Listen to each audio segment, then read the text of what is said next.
Buddy, welcome back to the Chronicles of the Grand Nation, the Silent War. Woo! I'm very. We're here, episode 11. After a big one, episode 10. Please go watch that VOD. Yeah. How about we start introductions again? Let's start with the scatterbrain that picks up the rocks to Sarah.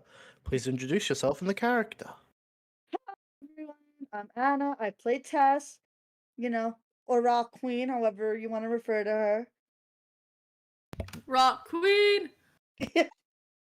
We've got good old One Punch Finn, played by myself, Dylan. And yeah, my character's name is Muffin. Beautiful little tiefling girl.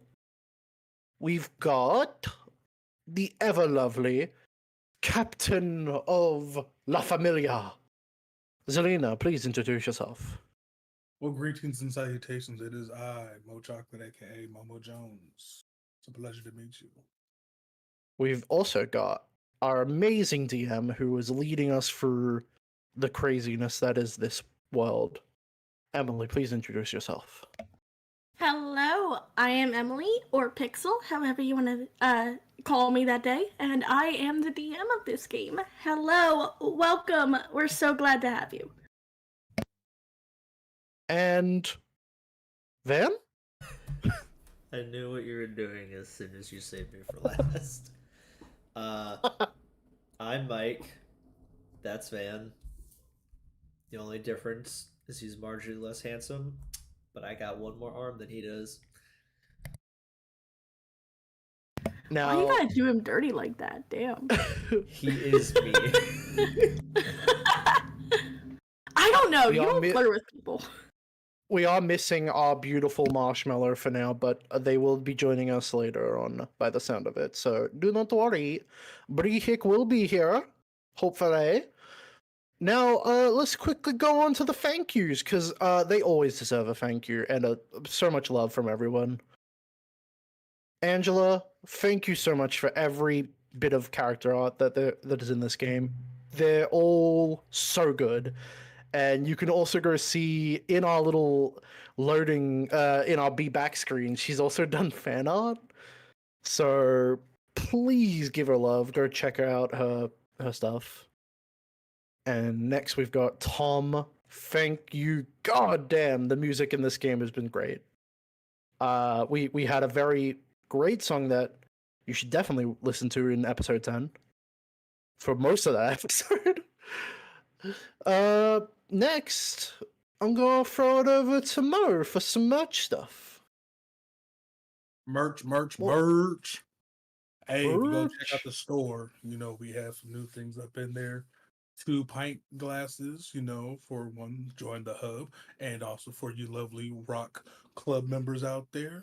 And if you're a fan of that Forgotten Ranger and Van, you can pick up And that shit Van. as well. That's it for merch. Thank you. Please go check that out. Anna, we got a new social media announcements? Hi. Well, just of course, always make sure you're following us on all of our social media, on Twitch, on X, on YouTube, on TikTok, on Instagram. Come on over and join our Discord. We're trying to build a really fun community there, and I worked very hard on that. So I do take it personally.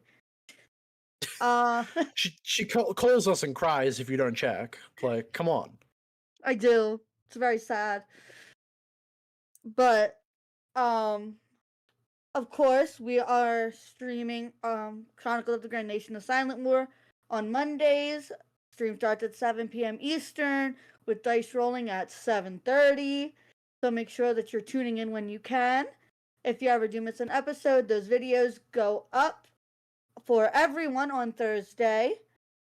But if you subscribe to our Patreon, you will get access a day early on Wednesday, as well as access to our 4-episode prologue that we did when we were trying to kind of figure streaming out.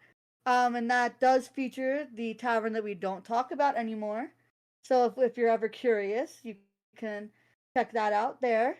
And on Internet doesn't exist. No, it doesn't.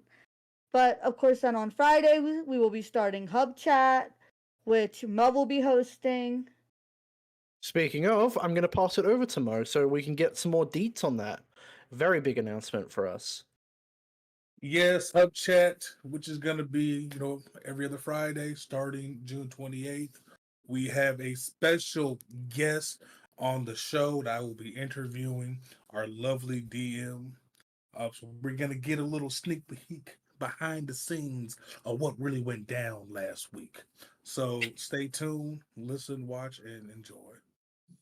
For the It's just gonna record, be I like- was not aware that was what we were going to be talking about. I imagine, Emily, it's just going to be an hour of you just talking about like how you were screaming that you were going to kill one of us.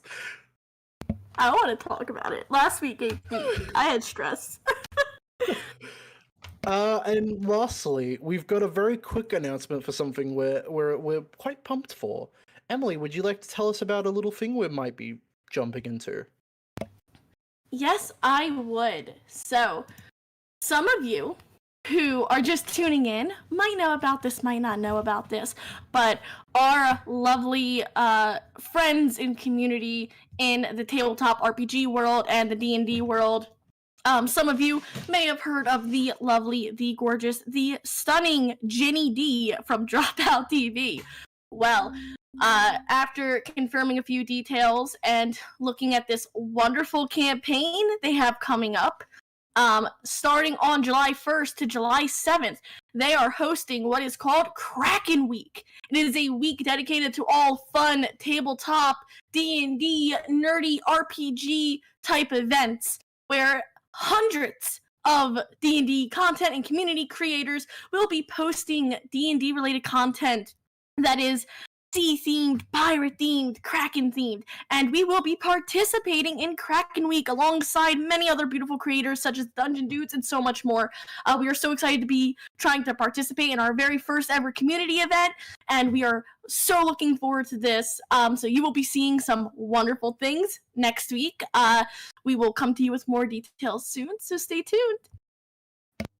All right, we're just going to finish this off with me telling you guys to go check out our new short that we've made for episode 10. It's very funny. I adore it. Please, if you are part of our Discord, go post some questions for the chat or for the talk show. And also, I believe you can do that via what else, Anna? Posting questions for our talk show. Right. So you can obviously add us on X or a social media platform.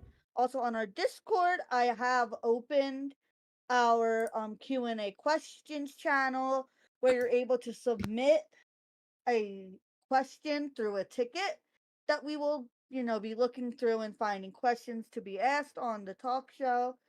So again, make sure you're over there if you want to ask anything. Just think of the possibilities, guys. You're going to be asking the DM. You can ask about all the nitty-gritty, I was going to say you could ask Emily which ship she currently has, but I don't know if that works. If I get one question ticket that either involves Ara Ara or a halfling language, I'm never coming back to this talk show. I'm putting my And foot with in that, the ground there. everybody, let's jump into the show! Ooh, woo. Episode 11! No, do it, Muffin. Ooh, No. I'm not doing it. Okay, so returning back to the Chronicles of the Grand Nation. Our brave and fearless adventurers had traveled into the town of Grimsby to investigate a series of missing children.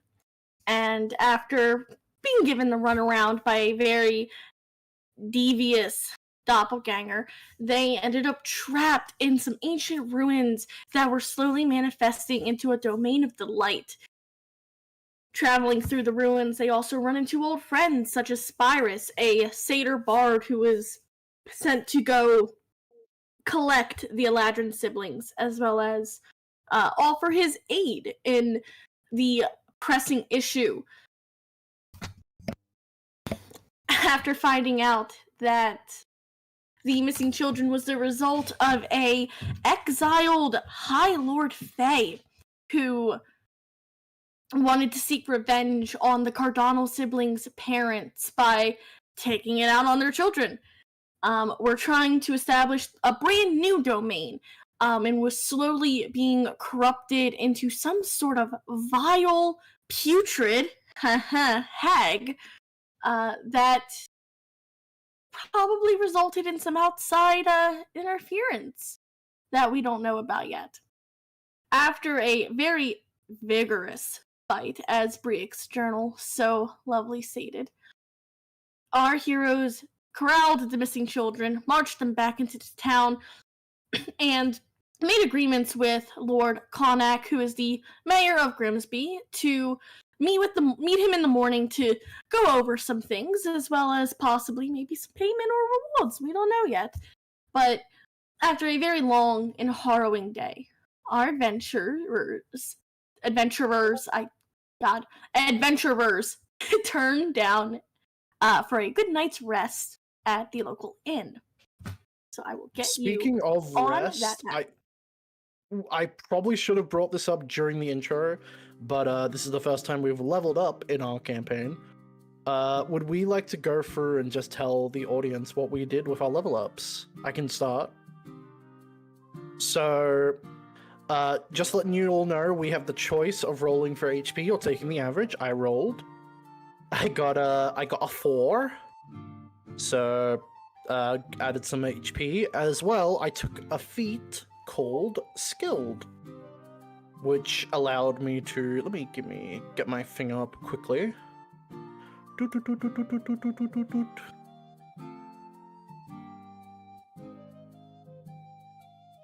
Come on, load. Come on, load. Okay. So, I took... I took Skill Expert, which allowed me to increase an ability score by 1. I got a proficiency in a skill, and I got expertise in a skill. So, I took athletics as a new proficiency. Perception is now expertise. That's why Muffin has a 23 now. And I have another dex point, which gave me some AC.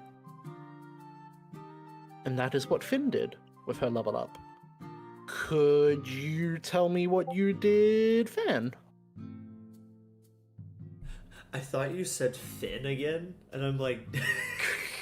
Keep Bro, going, Finn. you don't You should just go twice. You don't understand. Mo ran a game for me and Emily the other day, and about 4 times during the session, Emily looked at me and in character called me her character's name.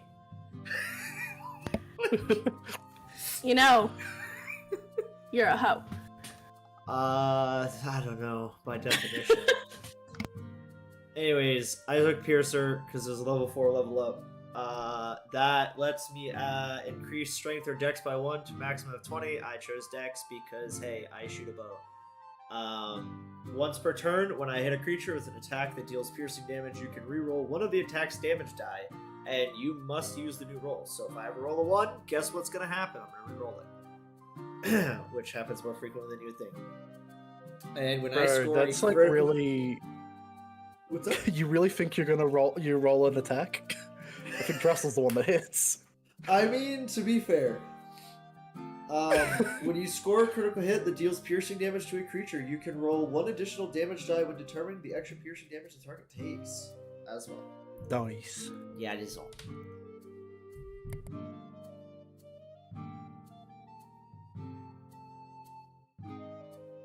So who goes next? Yeah, let's pass it over to Sarah. Please tell me what you did with your level 4. So for HP, I have Tess taking the average. And then for the ability score improvement, I gave a +1 to charisma to give me a 20 and +5 in charisma. And then I also gave a +1 to intelligence for a 14 intelligence, which is a +2. I got to also... No one else is doing intelligence, so it's so good. Listen, I'll do it. It's okay. I also got to take a cantrip and a spell. So I took Mage Hand to help collect rocks, obviously. And then I didn't know this, damn it. And then I took Old Person, too. Oh, that's so good. Mm-hmm. Finally, Mo, could you tell us what Zelina did for her level 4? Well, we were in a domain of delight, and Zelina became stronger with the Fae. Okay. If people don't understand what that means, she dipped into the Pact of the Archfey, subclass from Warlock. Oh! Our girl has been multiclassing. I did not know this. Because it's a surprise. Ta-da. This is a surprise. Nice, so you got some fun new spells. No, just abilities. Oh, okay. And yeah, we will hear what Brihik picked for his level 4 when he shows up. But we can tell you he rolled a 1 on his hit die. Oh He boy. did. Oh, hold on. I think we had another Twitch interruption. Uh-oh. Oh no, how much of that was missed? Well, it said we were live. It's just the screen went away. And it restarted again. Why does that You know what's keep really happening? You know what's I really don't fun even is when you refresh Twitch, the colors of the names change. Yeah, that happens. That's strange. I didn't even get a notice that it went offline on here. Normally I do. Are we back? It was like a really quick one. Yeah, we're back. Yeah, it looks like it was quick, but I definitely have to look into some sort of protection against this. Man, sorry about that, everyone. Well, we're gonna I don't know why Hopefully it this wasn't we're gonna noticeable. have to call our internet company and tell them that upgrade we did better be starting to actually upgrade. Yeah, and the Ethernet cable's not working. I think it's a Twitch Yeah. thing. I'm pretty sure Hopefully it it's a Twitch wasn't I thing. don't know. It's the finals too, but then again, that could be a server thing because we're thinking it might be a server. It could be. But I did totally run 200 feet of Ethernet cable up a flight of stairs from Mo's room to my room. So Are we good, Twitch? Are we good? You guys see us? I think it looks good. Okay. Alright. But, if Brihik would like, I can absolutely, go over his level up, but he might want to do it himself, so, we'll save that for him. As Mike said, all we need to know is he rolled a 1 for HP. Oh, pretty much. Yeah, because our YouTube didn't disconnect. Yeah, it's very weird. Alright, well, anyways, we are here. It's the scene, and it is late at night as you are all, bedding down in a tavern. This humble little tavern is called the Banished Termite. It is located in a major crossroads, right outside at the entrance to Grimsby. A simple timber and brick building with several shuttered windows and tile flooring. It contains a large candelabra and very few table and chairs. A little more, it almost looks like a place you would go for some mild tea and, maybe some snacks. It doesn't look like a brawler's tavern per se. Maybe a little more dainty than that.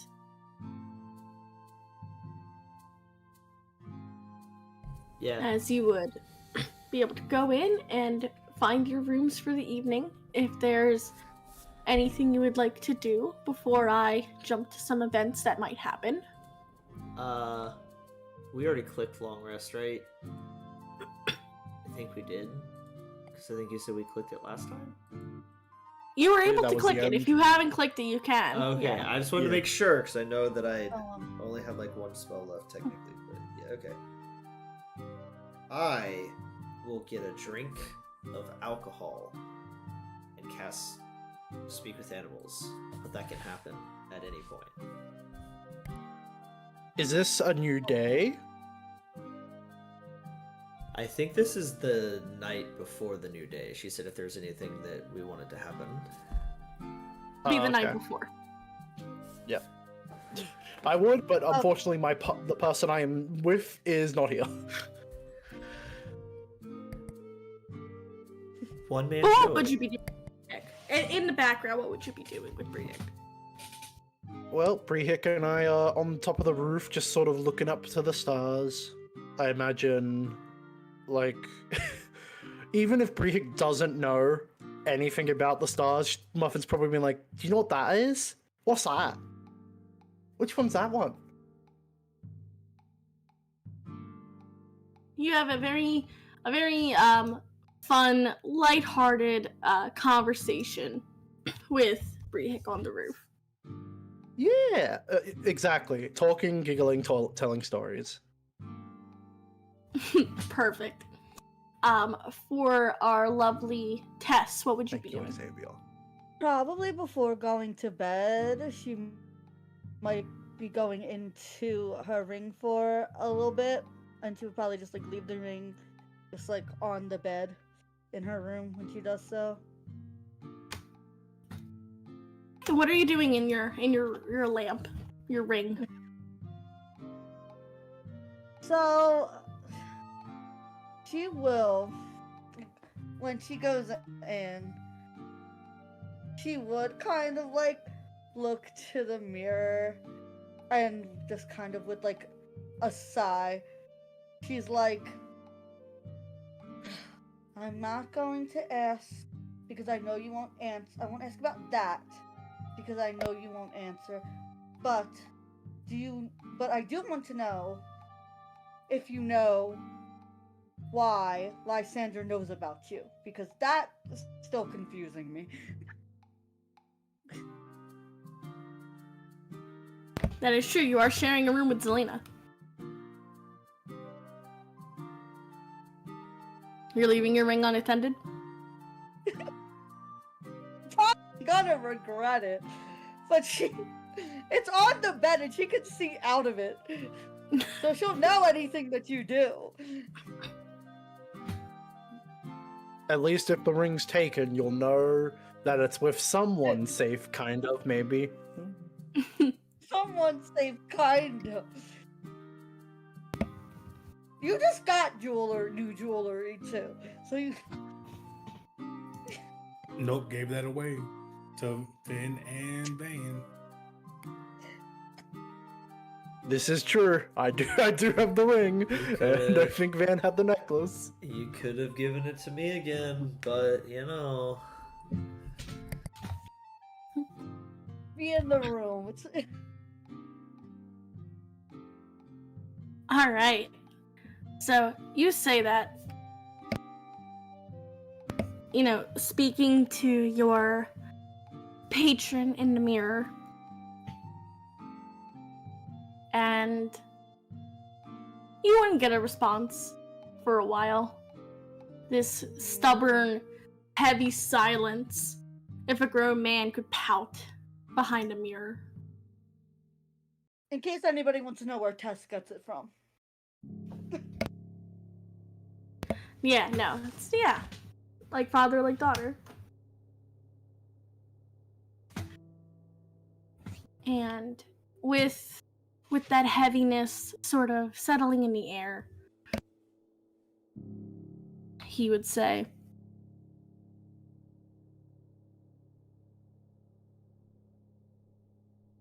it's not uncommon for someone well versed in history to know me.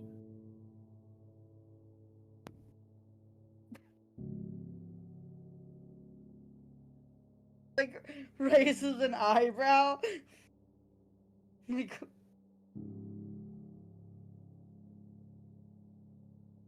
how so? Well, it sounds like you need to catch up on your reading then. Maybe I've been too lax with that part of your education.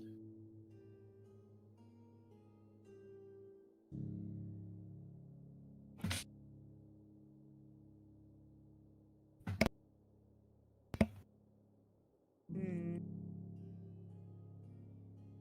She's like, well, you could tell me now.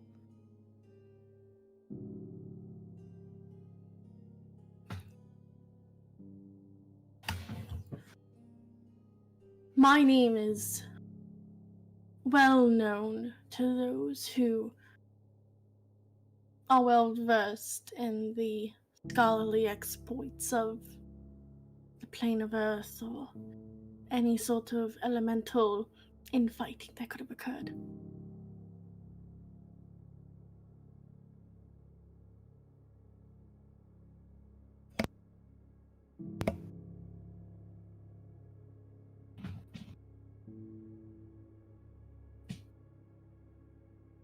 But I would ask you to keep my name quiet going forward. The less people know that you're my daughter, the better. Otherwise, they might get an idea or two.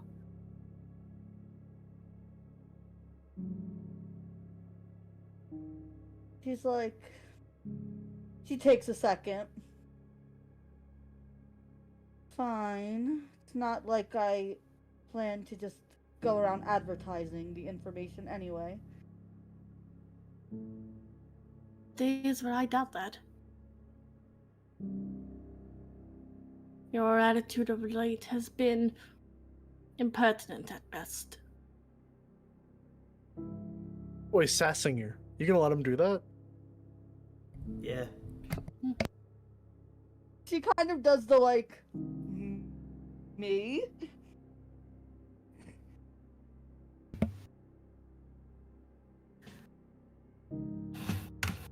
I really do believe I've been a bit lax with you. And lax. You have gotten stronger. Your fight today proved that. But what good is strength if I'm teaching someone who refuses to learn how to use it properly?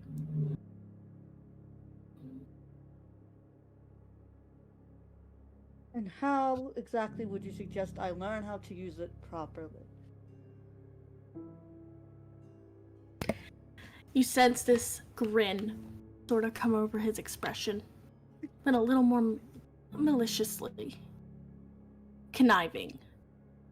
Like you've sort of maybe fell a little bit into line with something he's been expecting. Jesus Christ.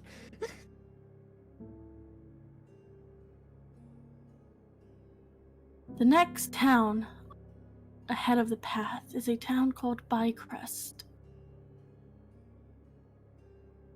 Mm-hmm.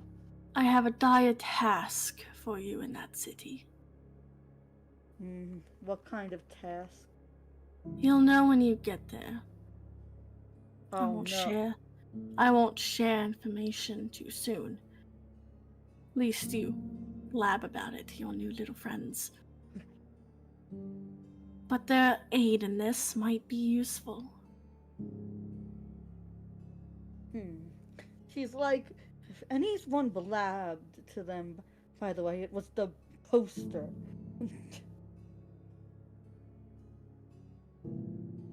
I can't control that. Isn't talking about the poster, you insolent girl.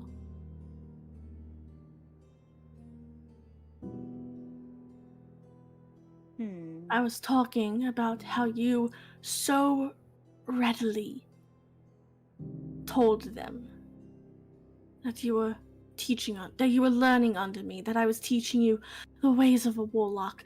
That is not an open conversation. Should anyone ask, you're a sorceress. Psst. Tessera. Tessera. You're not here. Insult his oregano hair. He's got oregano flakes in his hair. A sorceress? More believable. People could assume that the power was just something you manifested, rather than making a deal.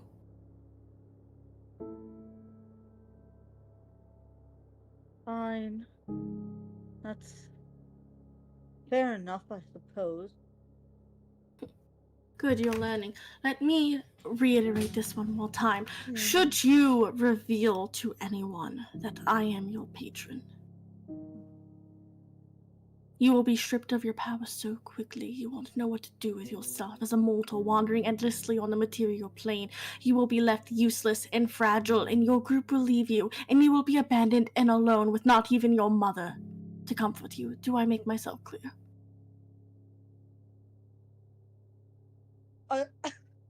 I feel like through that, she's doing the arms crossed, like, I'm not gonna let you, like, threaten me, but then when he mentions her mother, then she flinches. Like, she doesn't flinch until then. And she's like, again, had to take a second. Fine. I get your point. No, I don't think you do. Let me be perfectly clear with you, Tessera, darling.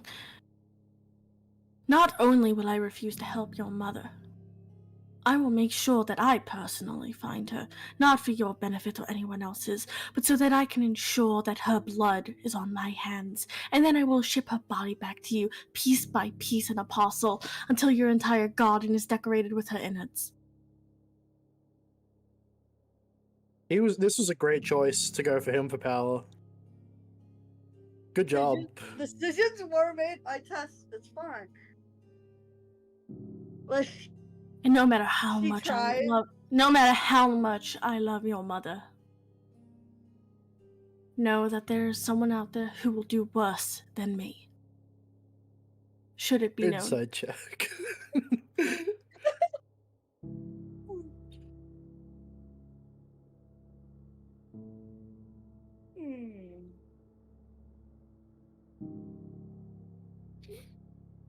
See, I feel like okay, so she tries to, like, bite her tongue.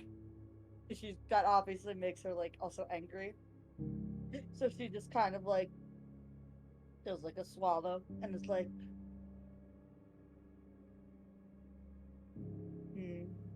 I have, oh no, he's like,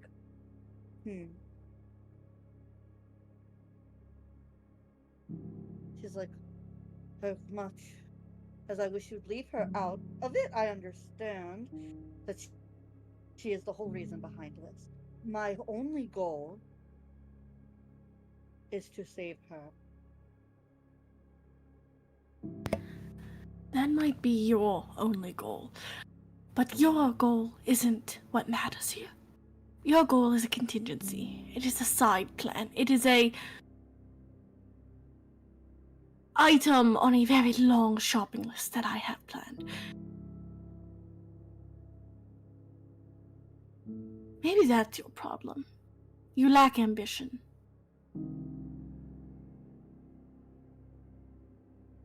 Maybe you need a bit more motivation. Rather than throwing empty threats at you.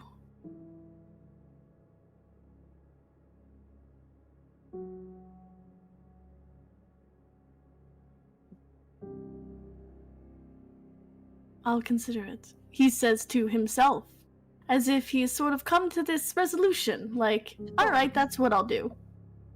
But you don't know what it is. Oh no. She's gonna get grounded. Enjoy your night, Tessera. And you would Good. feel that heat start to, like, dissipate.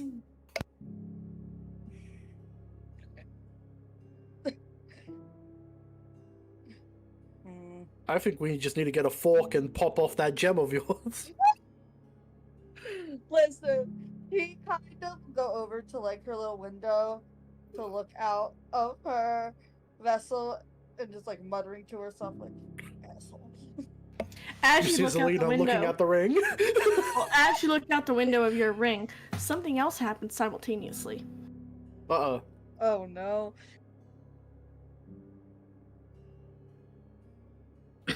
Miss Zelina, Yes. Damn it. as you are getting ready to turn down for the evening, would you like to describe what you're doing? Turn down for what, dude? There is no turning down. Everything's cranked to 11. No, Zelina is looking in the mirror. She's pretty much checking herself to see if she has any scars from this escapade that has happened.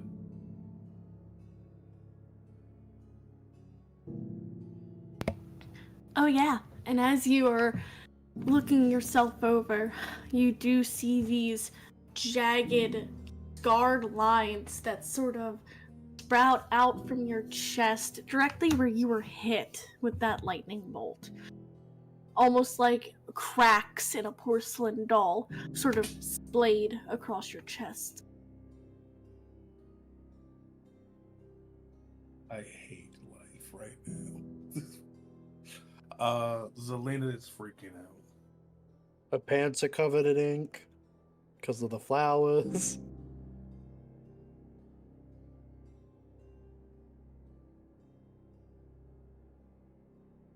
As you are freaking out to yourself, what are you? How are you freaking out?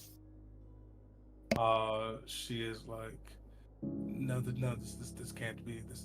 This can't be. And she's kind of rummaging through her bag, trying to find, a cloth or makeup to get rid of the scar. Yeah, you're like furiously trying to scrub at your skin to alleviate these marks, these blemishes, these imperfections in Zelina's very perfectly crafted exterior, and they do not come out.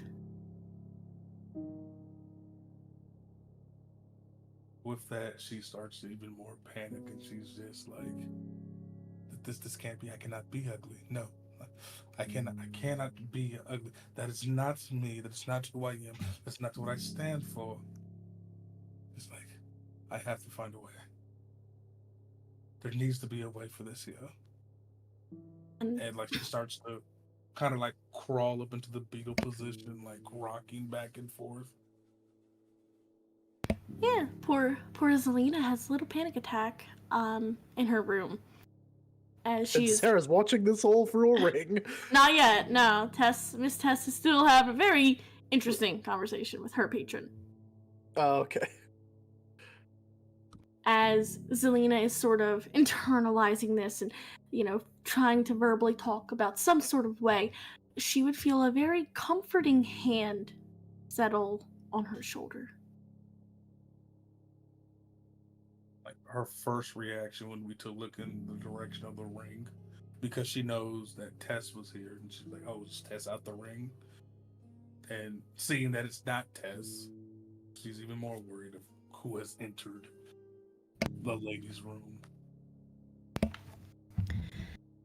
Yes, and you see sitting beside you a gorgeous looking woman with very pale, almost like river blue skin, with deep sapphire eyes and long silver strands of hair that seem to move almost as if it were a stream of water going down a creek.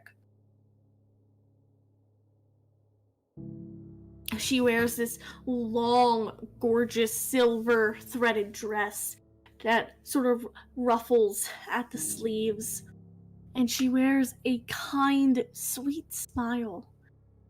And she looks at you with such pity,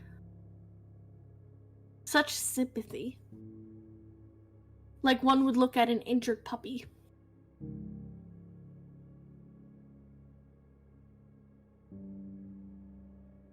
And you would hear this stranger who suddenly appeared say,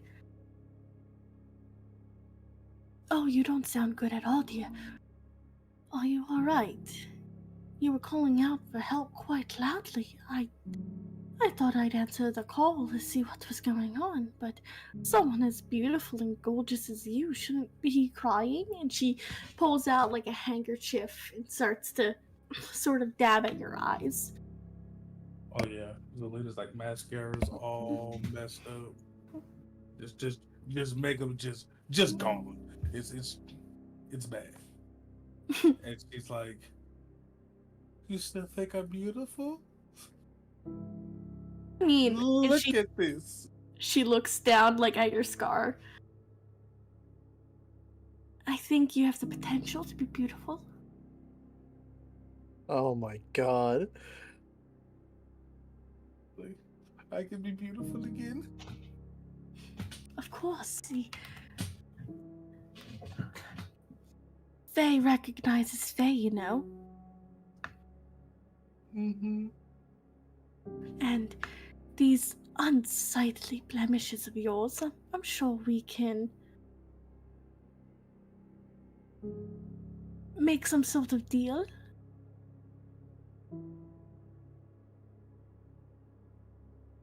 I can go along with that. As long as I can be beautiful again. Oh, of course. And she sort of reaches out, like using her thumb to stroke the side of your face very endearingly. Anything for a Cardinal. With my aid, I can make you breathtaking.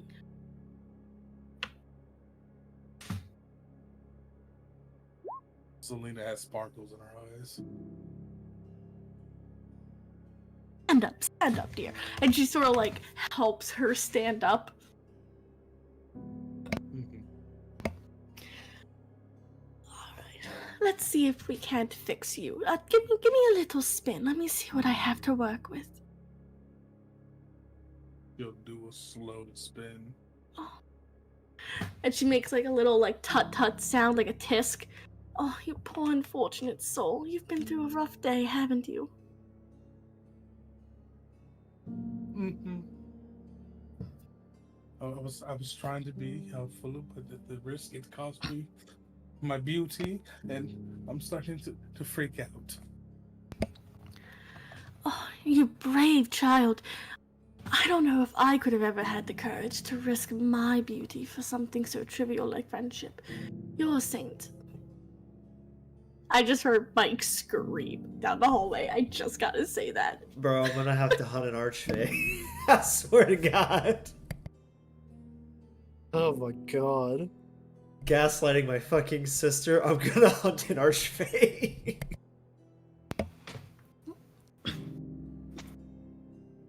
Poor unfortunate soul. The most Ursula from Little Mermaid thing to say.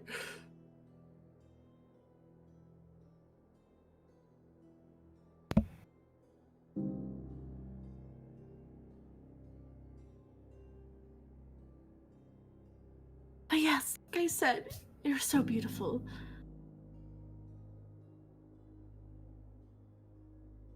Let's see what I can work with. We could add jewels, gold trimmings. We could accessorize it, or I could just get rid of it, if that's what we wanted to do. Maybe give you a new look of sorts. Accentuate your beauty here and there. Like I said, I can make you the most stunning creature on the material plane. No one would ever know the wiser. That underneath is this. If you can get Bro, rid of I'm gonna go crazy. if you can get rid of this ugliness, there's no no price willing to take. Oh, that's what I like to hear. As she like reaches out, and she seems to like she loves touching your face, but you feel her hands as she's like caressing your face. Her fingertips tend to linger sort of on your throat a bit. Like when you talk or sing or your vocal cords expand, she tends to linger there a bit.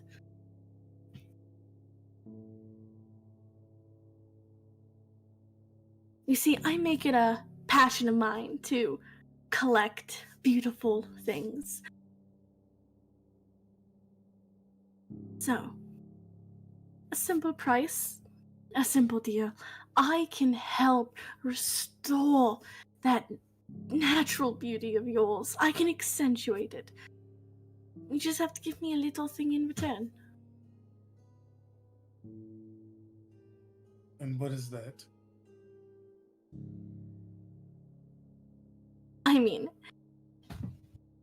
no, that price would be far too high for someone of your caliber. Let me think of something more manageable.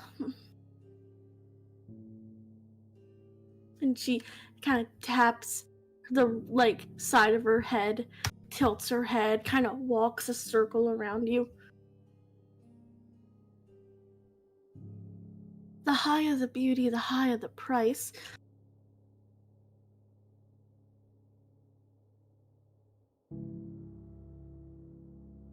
What is the price here? Like, we need to get rid of this ugliness here before, we are interrupted by an ally of mine.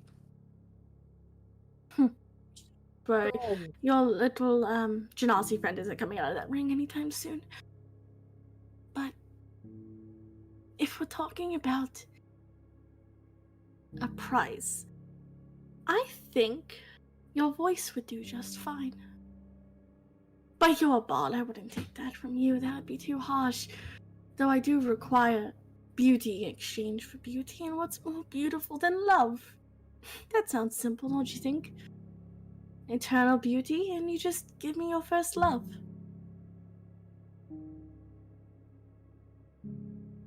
What do you mean by first love? I mean, really, I've slept around with a lot of people this time. Not necessarily love, but you say love, but really don't mean love. Like, first Well, love, really. If you haven't even fallen in love yet, that's perfect, see? You won't even know it's missing. You'll just think that your second love is your first love.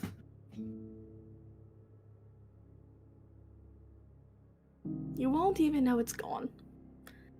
It'll be quick, and then she snaps, just like that. Just like that. Virus. Just like that. Well, if I won't really know, it should be fine, right? She'll be fine. I mean, and she like puts her hands on your shoulders and like positions you so you're looking at yourself in a mirror. You don't want to have to show all this to the people you care about, right?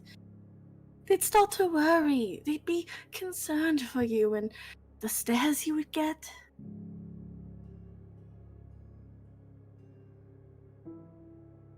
Fine, let's do it then. I don't want to be ugly. I can't be ugly. As she kind of like rubs her hands together, a bit excited. And as you stand in the middle of this room, she outstretches a hand, and you see these threads of water-like tendrils start to encompass you from your legs, and it starts moving kind of up your body in this swirling vortex-like fashion. And in the midst of this, as she grins, for the briefest moments, Elena, you swear that her grin behind these perfect teeth and this beautiful facade, you swear you almost see charcoal black eyes and a jagged smile.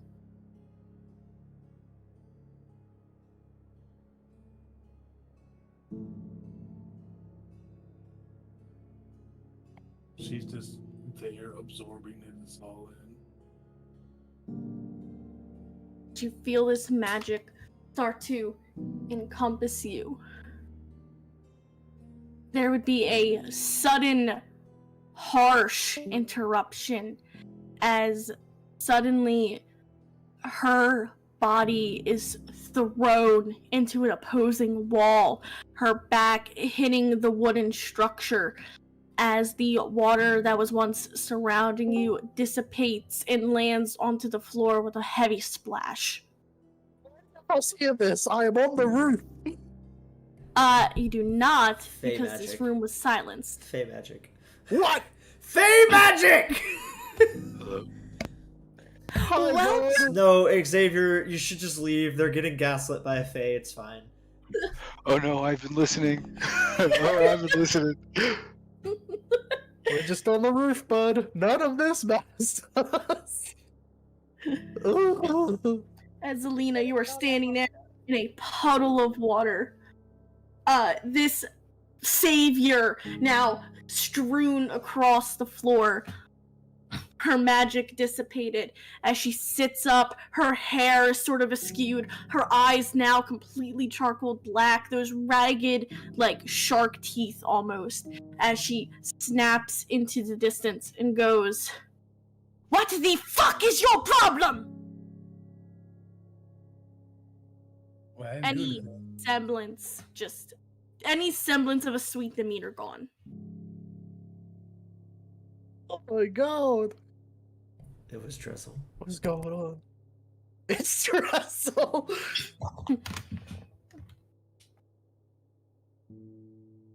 Drizzle's a secret werewolf. No, he's an archfey.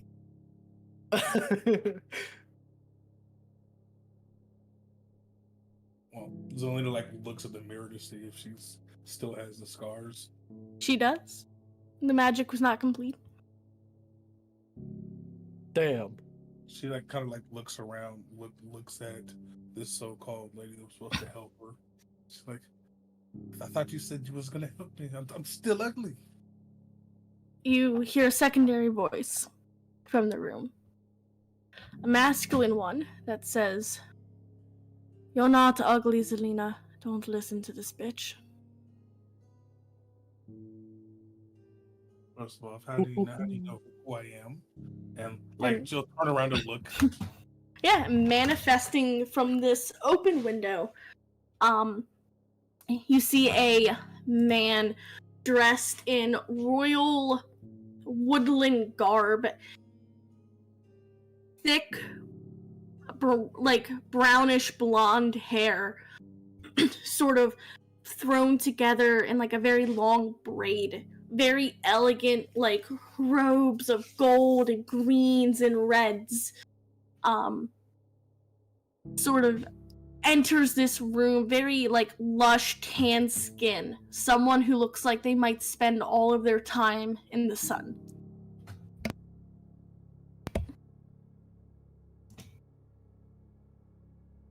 And with him, there are several little floating fairy lights, kind of at his back.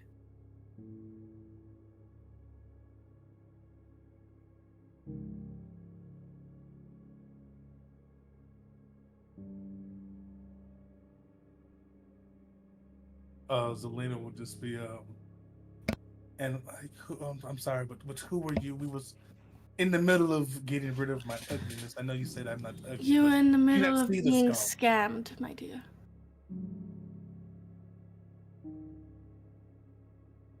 I'm sorry, I beg your pardon. You are being scammed. As this lady sort of growls at this man, almost ferally, and says, "This isn't your domain, Relafis. Be gone."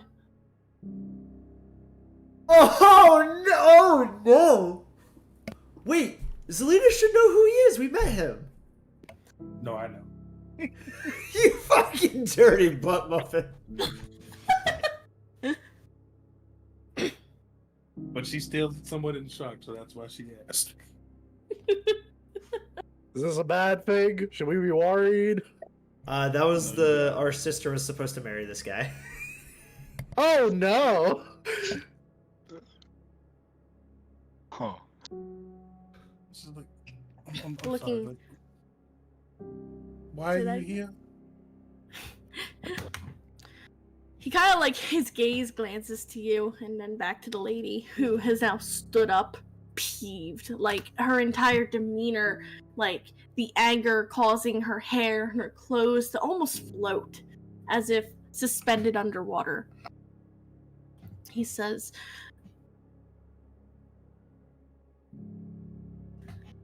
"Don't be fooled. Tithania likes to create deals and bargains with the Fae before eventually stealing their beauty for herself. She's a leech." Selena will look at her. She'll be like, "Is that right? You were gonna try and steal my beauty for yourself?" And she kind of like, she stiffens. I dabble in bargains, in deals, like any other Fae. You're stepping very close. Mr. Lord of the Sylvan Glades, you best take your leave and you leave my new patron to me.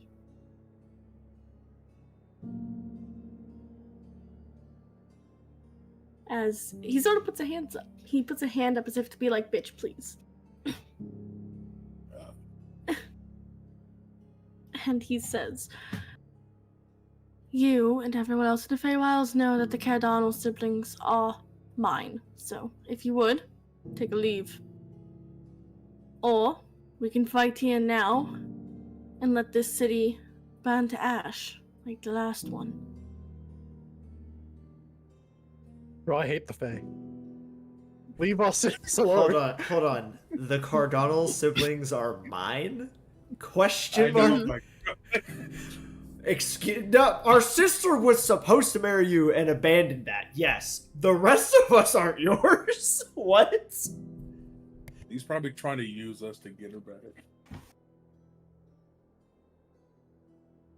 Oh, I'm sorry. Please don't fight. I mean, we just saved this city. I heard you put down Moretti.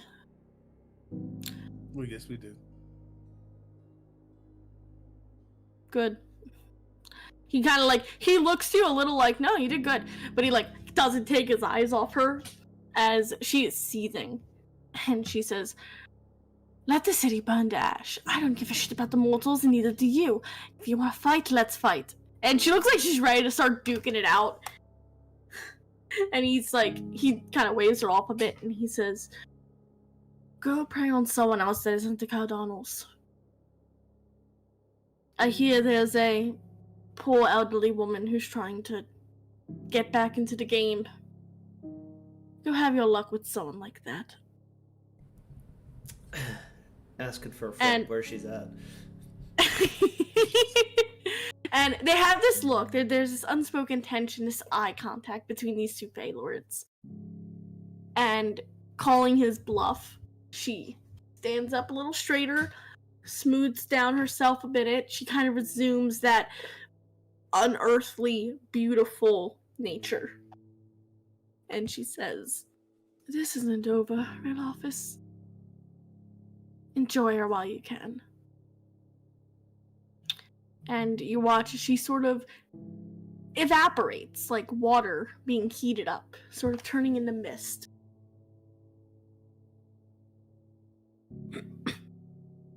That mist coming from the girls' room? It's getting steamy in there. You're trying so I'm kidding, hard. I'm kidding. Trying so hard to I'm get in kidding. so far.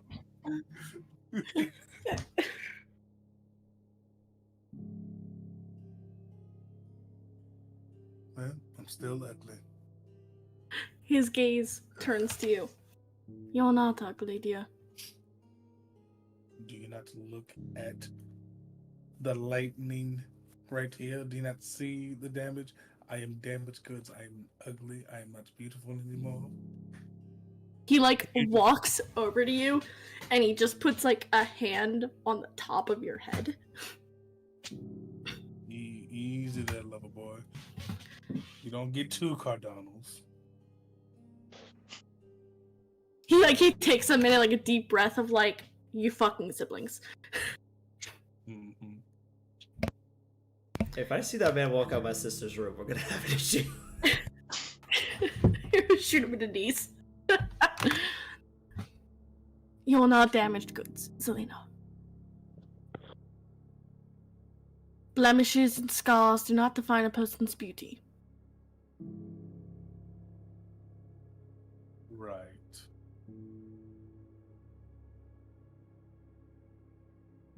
So can you get rid of them?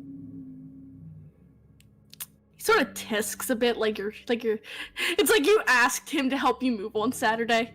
Like he tisks, like, oh, do I gotta? Yes, because you kind of interrupted, me getting rid of them. Yes, I understand she was very bad. She was probably trying to steal my beauty later on. I understand. Faye is Faye, very weird. But I want them gone.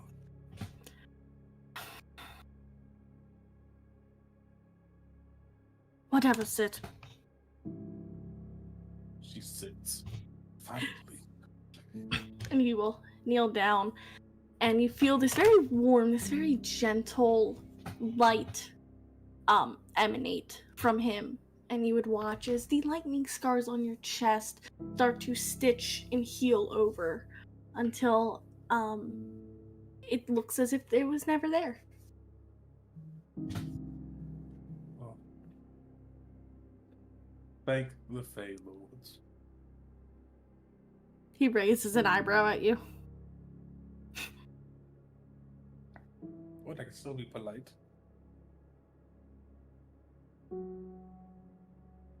I don't know what lords were involved, but you're welcome that I helped. Yes. Thank you very much. I do appreciate it for you helping me out. Well,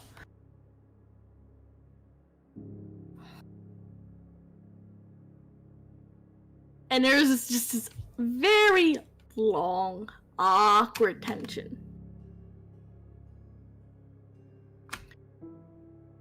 I'm not gonna pretend why you and your siblings would have chosen to run away to this plane of existence. And he kind of looks a little distasteful at it. Not like it's just a little like, I guess. Like, I don't know why you would have come here. Well, it's quite simple, really. I mean, we don't wanted to force our sister into a marriage that she didn't really want to participate in. So we left. Yes, but had any of us actually known that was not something your sister wanted, I would have called it off myself rather than forcing you to go into hiding for 3 years. Dang, it's only been 3 years. Oh, Lord. Oh, mother and father really going to be upset with us. We're only supposed to be gone for a year. Oh, they'll live it, alright. I got tired of them knocking at my door, telling me to just wait a bit longer for their return. It's sort of pathetic now. Yeah, fortunately, we weren't going to return. I got the message. Well, not to be a bearer of bad news, but this is the girls' room.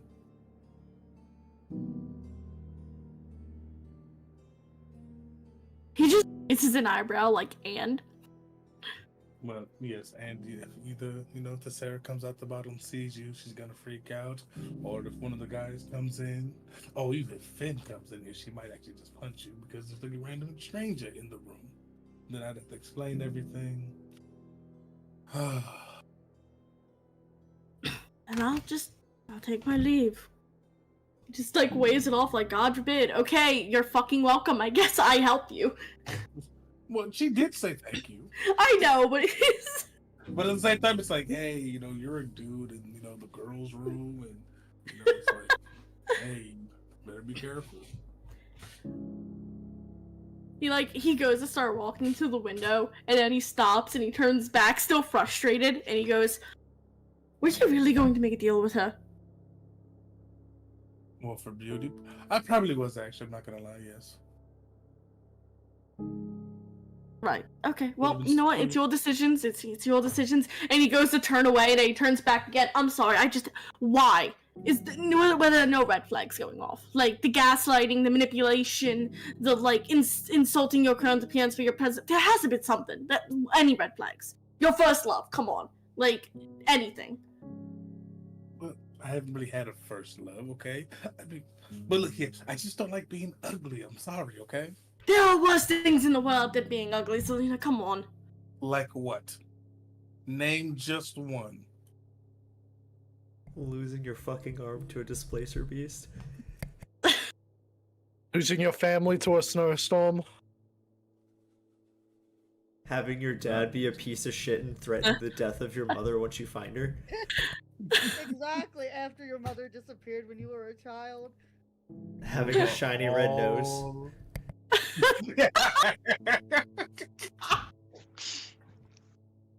The shiny red nose wins. Oh my god.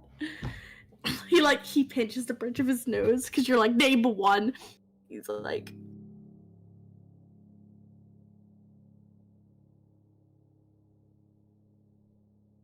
try watching someone that you care about fall apart in front of you because there's nothing you can do to help because they are their own worst enemy. Well, you got a point there. Point being, it's okay to have fears, and it's okay to be worried about imperfections or your image. I get it. We're fae. It's a common concept.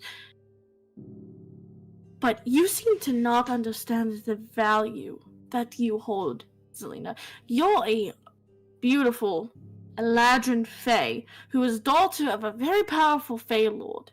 Youngest, I might add, one of the favorites, if I recall from what your fathers talked about.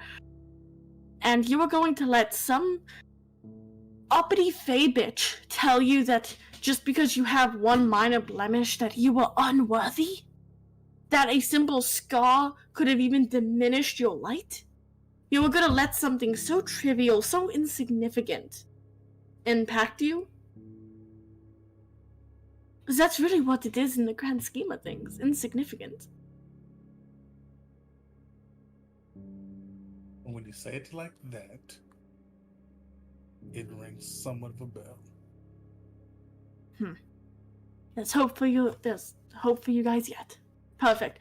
You have a good evening. I will take my leave. And he goes to walk away, and then he turns back again, very, indecisive. He's like, you know what? What's She's going to come back. She's going to come back. She's not going to leave you alone. Alright, I don't want to do this. Okay. I do not trust you to be left unattended. In the best of sense here. Look.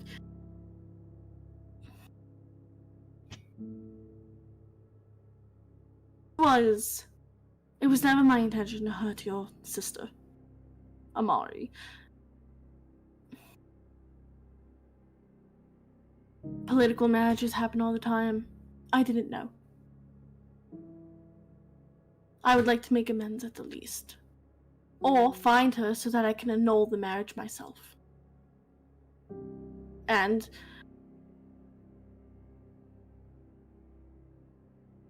I feel responsible for the four of you being in this predicament on the material plane.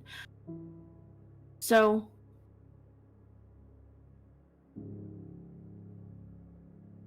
when I said the Cardinal siblings were mine, I meant protection.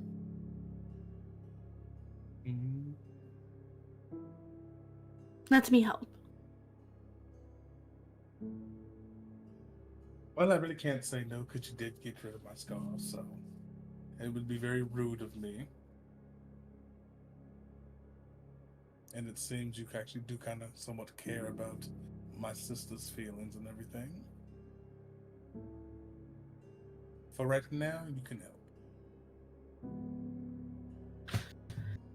Start with this, and he sort of, you see him, he clasps his hands together, and then he holds his hand out, and as he moves his hand, you see a glowing teal, almost like a turquoise light resting in the palm of his hand. Ooh, pretty light. And he holds it out to you. I will slowly reach for it. Careful with them. They're new. Oh. I shall definitely be careful. Give it time. It will become a sprite. One that'll watch over you and let me know if you decide to do anything stupid again.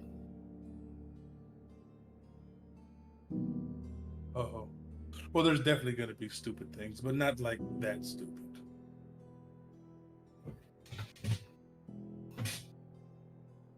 Good. Well, it's a fraction of my power, but it should be enough to tide you over, so. Mm-hmm. Well, thank you. Much appreciated. Good luck. And he will awkwardly kind of walk to the window, take one last look, and he will leave, disappearing into a breeze of leaves on the wind.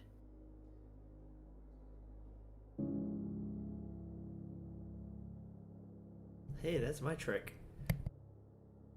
Yep, you pulled your trick. I'm just going to sit down on the bed next to the ring, holding this little teal light in my hands.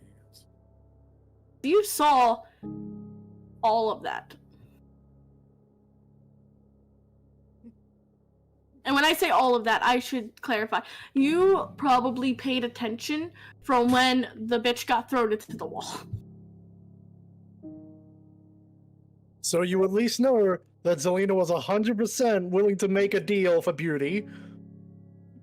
Tess turns around from getting yelled at by her dad to go over to the window, and she just sees a bitch get thrown against the wall. And it's like, what? How many rocks? Tess probably do I have- thinking, I'm not that bad now. How many shiny rocks do I have to give you for you to tell me everything that just transpired? That's hilarious. The real question is how many shiny rocks you have. 10. 10 left over from the goblin market. Yup.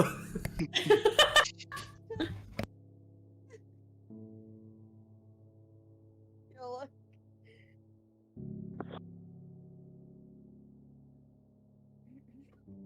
Do you come out of the ring to Sarah? out of the ring.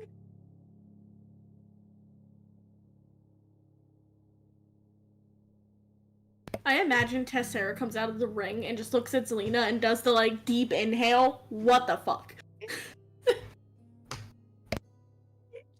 Like, she does a deep, like, then she just kind of sits and she's like, do you want to talk about it? As she's like holding this teal little light in her hand, she's just like, how much did you see? Let's see, I think the first thing I saw was, someone being thrown against a wall. Well, all right then, let's see here where to begin. I pretty much almost sold my first love to the lady that got thrown into the wall to get rid of the ugly scar that I had, because I am, well, let's be real here. I've always been the one who didn't like ugliness. Petty, shallow, whatever you want to say it is. Yes, all of the above.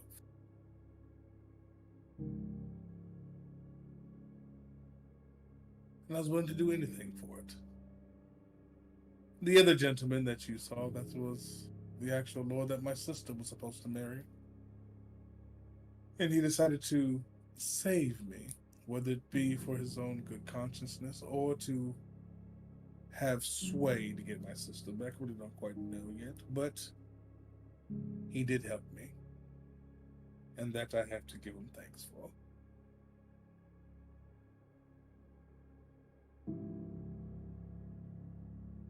Tess kind of nods and she's like, I'm not exactly one to judge the deals that someone might make. We all have our reasons for doing the things that we do. That is true. You've made a pact with the genie. I've made a pact with the Fey Lord.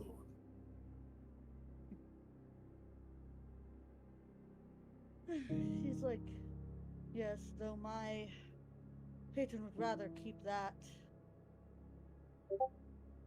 on the down low, that's apparently. So as far as most people are concerned, apparently I'm a sorceress now.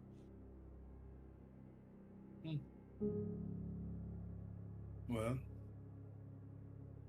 you better flavor it well, sorceress.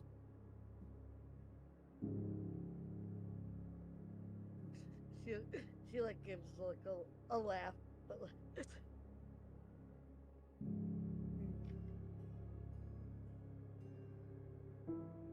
I mean, you do have that new name that we gave you, so I mean,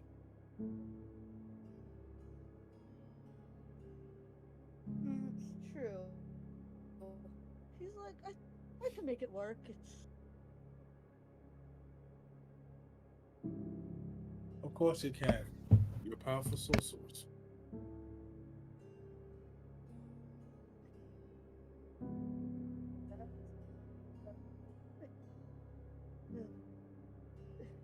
she sucks.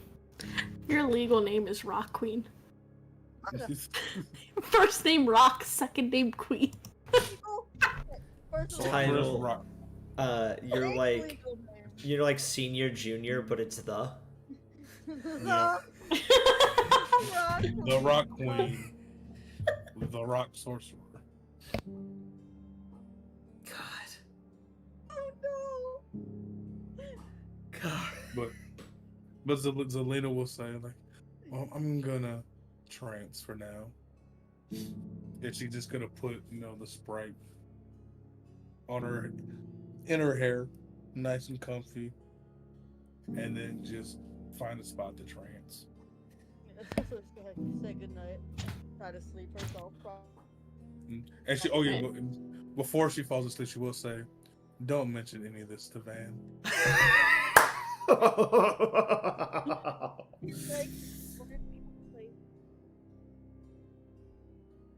Don't mention it to Van. He's just going to be that much madder when he finds out. It's going to be great. It is. Repeat that to Sarah. You're real quiet. It wouldn't be my place. Perfect. I'm gonna notice you don't have lightning scars anymore. You didn't know she had No. him in the first place. No, I one did. knew. After I took the my clothes off. And she found it. after the thing, didn't I make a comment of like, You made a joke out of game. no, I made a joke in game, and she made a responded joke like, in- "What are you talking about?" And he said, I "Well, better we'll not." see." And no one has seen it but to Sarah. Because I did make a comment in game. If it was hidden behind the Oh, you know you clothes, did. then I guess like I wouldn't know. But that did. But you made occur. the joke. Oh, he wasn't joking. He was like, "You look like shit. Just be careful when you look in a mirror." I know. And she went and looked in the mirror, and then she found out that she had scars, and then she freaked out. Because your joke wasn't a joke; it was reality. Van, you wanted to cast Speak with Animals. I don't know now. I'm never gonna know. Oh no. You will, and you're just going to be that much madder. Oh, the fact that my sister was going to make a deal because she didn't want to be ugly because she had scars. We've had that conversation before, god damn it. Yes. What did I want to talk to Tristan about? That was like an hour ago. Oh, that's right. Yeah, I got alcohol and I would also speak with animals, and I'd be sitting at the bar with Drezel.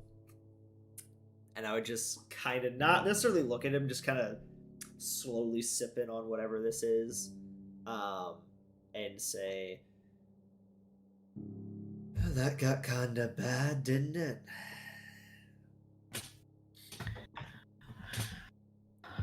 It was not a pleasant fight.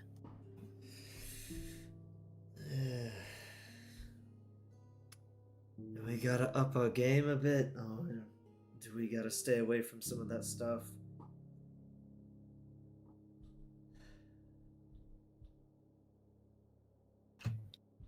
He looks to you a little like confused, like he tilts his. Does the dog tilt?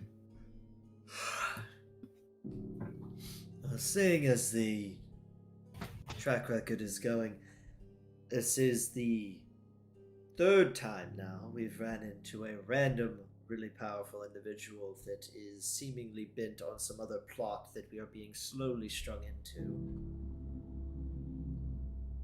Would it be best to more avoid these kinds of things, or get stronger, I guess? He does like the huff.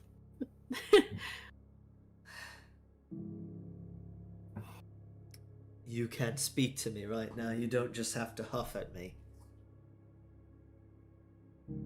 It's not my decision to make. Really?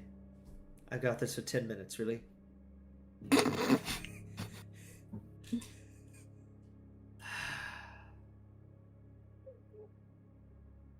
Whatever plot is going on.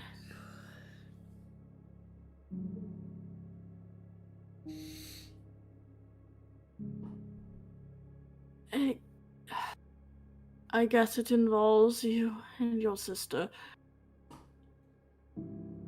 Well, seemingly because our parents keep pissing off people.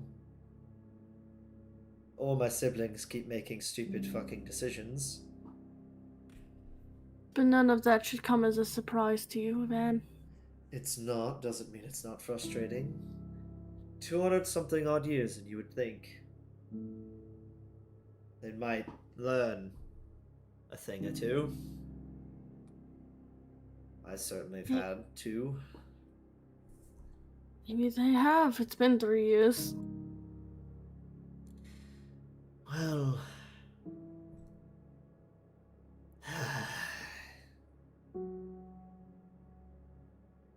I guess we'll find out when we see him.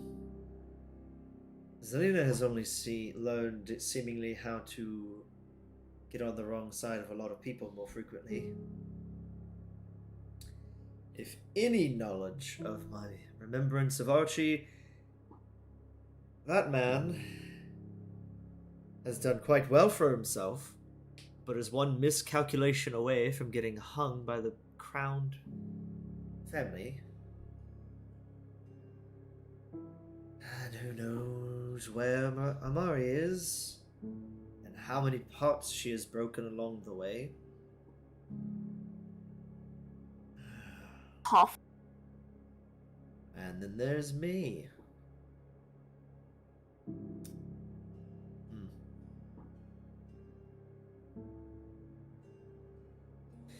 Well, I guess that's enough brooding. Finishes his drink. Parties do not suit you. Oh, they never do. Not that they'd get me anywhere in the first place. Says, have a good night. Guzzle like looks at you. He's like, "What's got you so pessimistic?" I mean, I almost watched my sister die. I've realized, once again, after being here for 3 years, that just maybe my parents weren't the best parents. And they sent Spyrus not necessarily to find me because they were worried about me or wanted me back, but because they knew I could find the rest of them.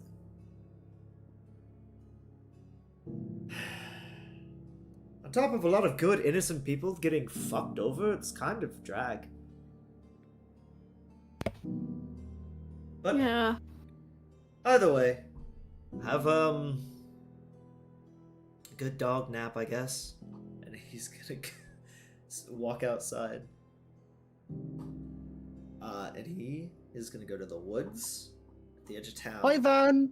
Bye, Van. You're asleep. Muffin and Brehik on the roof. I wanted to talk to Brick, but he wasn't here. Now he is. Well, now you can in a minute. He's gonna go out into the woods and he's gonna set up a target. And he's gonna practice archery, trying to hone a little bit of that quote unquote piercer feat a bit. All right. He'll do that until he needs to go take a trance at the later half of the night. Gotcha. So, Muffin and Brehik on the roof. You want to have your conversation? Yeah. I'll do a jerk one first. Muffin will just look at Brick very excitedly and be like, "Look at my scars!" And she pulls up her like thing to show off the lightning. Ain't it cool? Whoa, that's awesome! Just like looking at it. Does it hurt? Scars always look cool. Oh yeah, definitely. Don't poke it. At, like his finger hovering over it, kind of pulls it away. All right. So this was legitimately what I was going to talk to you about. Yeah. So this is before, I guess, everything, or at least during. So we need to talk about something important. Okay, I'm listening. I think we're a rather close group, right? You'd say so? I like all of you. I mean, yeah, of course. After everything that we've all been together through, I don't see why we wouldn't be close. Why? That jerk moose dude, Spyrus, Oh, he said a lot of things that ticked me off. you know, I think I was starting to pick it up, but I really wasn't quite sure. Anyway, I just wanted to talk about how what really ticked me off is how he was treating Van. I noticed, like he was more of a set to the back burner by his family. What I'm saying. Okay, so I was thinking we're sort of like, I don't know if peacekeepers is the right word, but you know, we like to make the group happy. Mm-hmm. So, you and me, we should figure out a way to make Van feel more welcome, so that maybe he doesn't have to worry about that family of his, and he knows he has a place with us. Do you know when his birthday is? If I ask Zelina, it'll be too obvious. What's a normal way that could come out in conversation? What if I say my birthday? And then maybe that will just make him say his as well. Well, I mean, look, we've been together long enough and we know a lot of somewhat intimate details about each other, but we've never really gotten the chance to get to know each other. It wouldn't be too weird, I don't think. Maybe that's all we need. Maybe we just need to sit down and have a chat. That sounds like a wonderful idea, Finn. Alright, but I legitimately think one-on-one with him. I think he deserves to be himself without... Obviously, I love Selena, right? We love the captain. But we've only really seen the two of them together. What's Van like without worrying about anything to do with his family? What's Selena like with like that? We gotta see. What activities do you know that Van likes to do? Fetch. He seemed to have a lot of fun when we were doing fetch. Yeah, he also seemed rather exhausted. Yeah, I'm gonna do a quick memory check, Emily. Well, how did Van look when we were playing fetch? Did he look happy at all?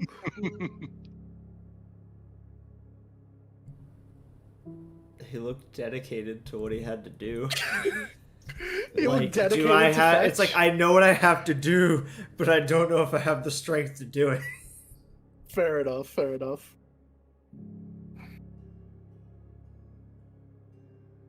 We gotta have more conversations too, Mr. Brayhick. Absolutely. You know, that's what we could do. Mhm. Take time and, celebrate each other, make everyone know that they're appreciative, but poor Van, everything that he's going through. And, the type of person he is. I don't know if he would be embarrassed of it. You know it. I have the highest idea that Van's probably a bottle up everything up for someone else sort of thing. Maybe he needs a big hug. Okay. Bronson?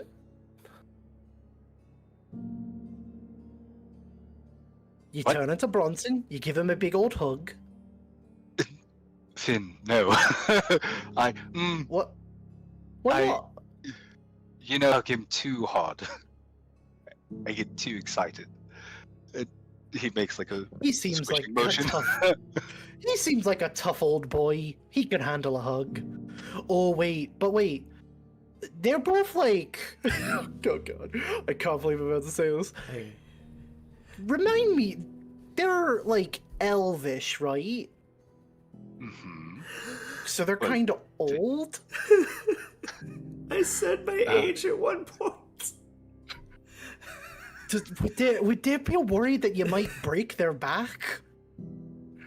Well, no, Finn, they don't age the same way we do. In fact, I believe they become adults when they're a century or more or less. I don't remember. Oh. How does that even work? I wonder how that feels. You just Well, never change for a while? I guess you do just at a very slower rate. Lived with three sisters, and anytime someone got taller than the other, they became like the leader. Oh, Mm-hmm.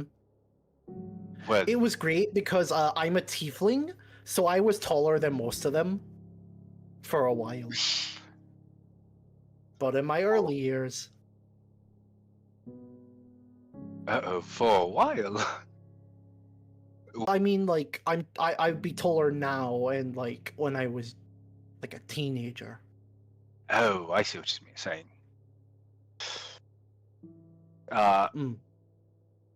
Finn, Mm-hmm.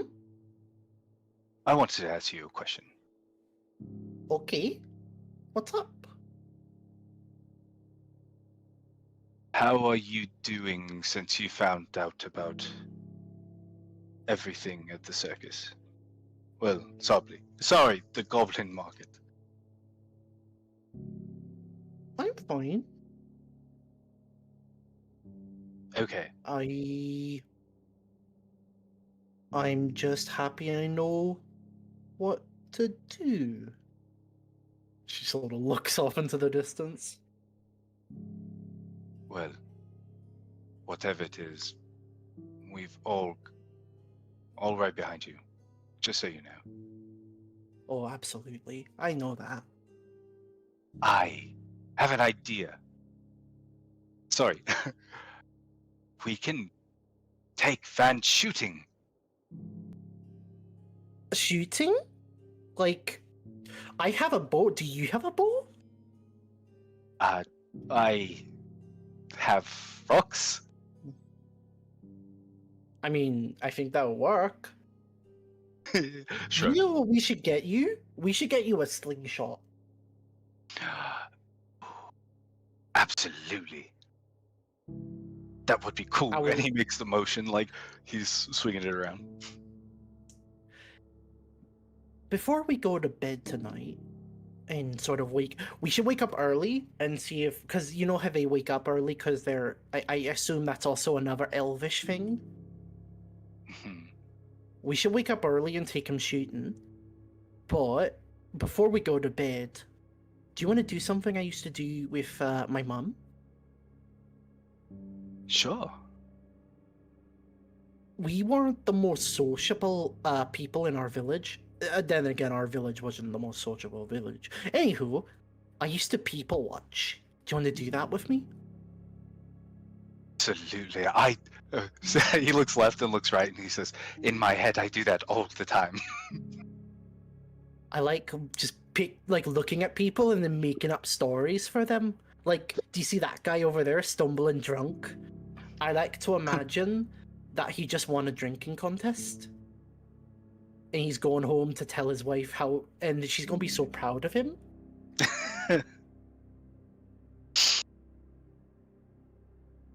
Never change, Finn. I love that, and I'll probably pick someone out and make a story about them as well. Yeah. Yeah, play a game. Oh, I give you Dylan a hug. That's pretty much what Finn wanted to do there, because I definitely wanted to do that van talk. Yeah.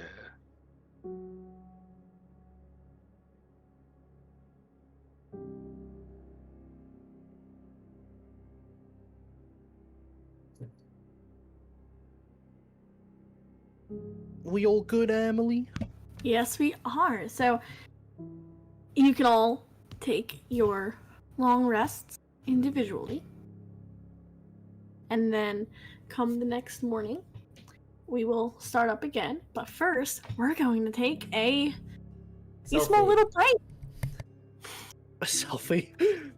But first, let me take a selfie. Alright, so hydrate, get some water, grab a snack, and we will be back shortly. See you soon! I gotta do my part. Hold on.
go. Time to cry. We back. We ballin'. We are. Why the Back. dangerous music? I'm switching it. Why the dangerous Well, no, I music? heard like chill music, and then it went to the danger music, and I was like, "What's still happening?" Rick, are you gonna have a bad dream? Oh no. The last sweet got taken. It was crushing. All right. Bree Hick and I wake up early as much as we can.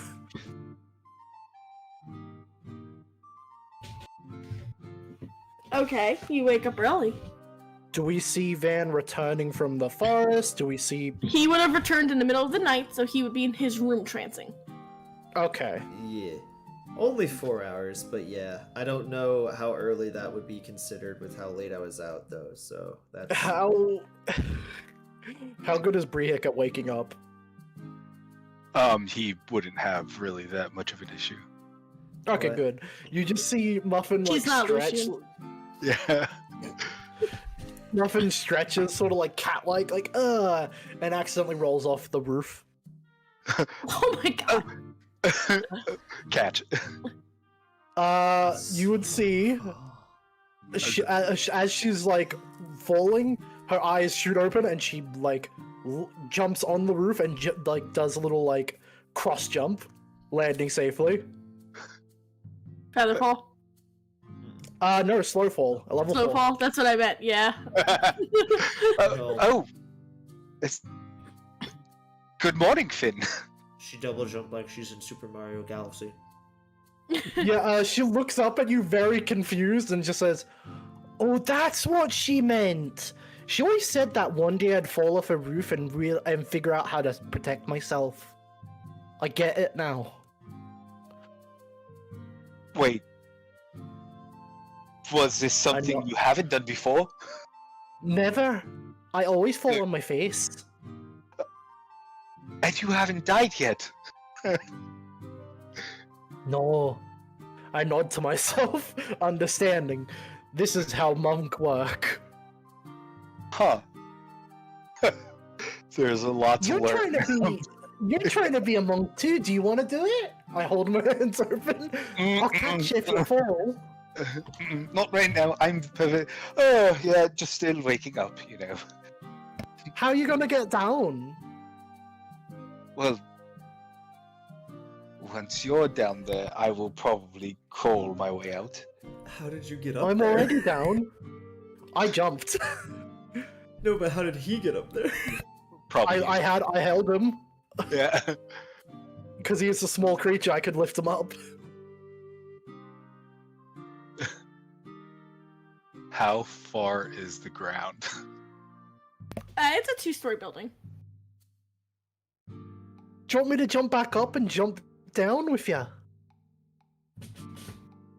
Go collect your gnome. He's half Looks down.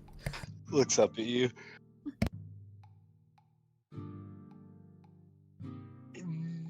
No. I think I got it. Alright. I'm gonna So- make this so needlessly complicated, by the way, Xavier, for Van, so get ready when you come. Oh, goodness. Okay. How do you get down? Are you jumping off the roof? I asked Finn how it's done. I swear to God. Alright, so when I was falling asleep and fell off, I noticed I was near a wall. I kicked off that wall and kicked off a different one next to it. And then I sort of held onto the wall and let myself slid down safely. No, I'm just going to leap on the ground and see if that works. Did you just Super Mario like wall jump? Yes, that is exactly how she did it. I guess I'm just No, gonna Rick, jump on the ground. You jump off the roof and you take a beautiful 2d6 fall damage. That's 6 bludgeoning as you just smack into the ground. Like just smack. No, yeah, that's exactly how I used to do it. I swear to God. You're doing real well, Briek. Soon enough, you'll be just like me. I pat him as he's on the ground. I guess I have much to learn. So, do you think he's in one of the second story rooms? I have an idea.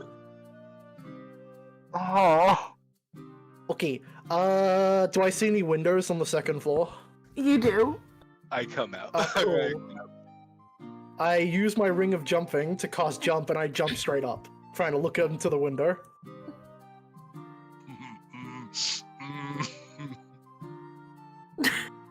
I told you I was gonna make this needlessly complicated. Jumping straight up, do I see anyone? I have this image in my head now. That man is just in his room, and in the distance, really animated outside the window, is just Finn jumping up and down outside the window. And it's like, oh, it's Finn. Wait, I'm on the second story. Yeah, No, it's did I get lucky? It's like that meme where the guy goes like, he's like, I think Terraria's mid, and then the guy outside the window goes, I think you have an incorrect opinion, and the guy goes, this is the 4th floor. That's exactly what it is. Is he in this room? Yeah, you find Van's room. Okay, like Luffy using his like rubber powers, you just see like starfishing upwards. Oh my god. Van! And then another jump. Hi! How are you? God damn it. I will stretch. I'm fucking crying. Oh my god. I will stretch. I will walk over to the window and I will open it. I jump up again. And look down. Like up, down as you're jumping. I'm awake now. Finn, what's up? Are you free?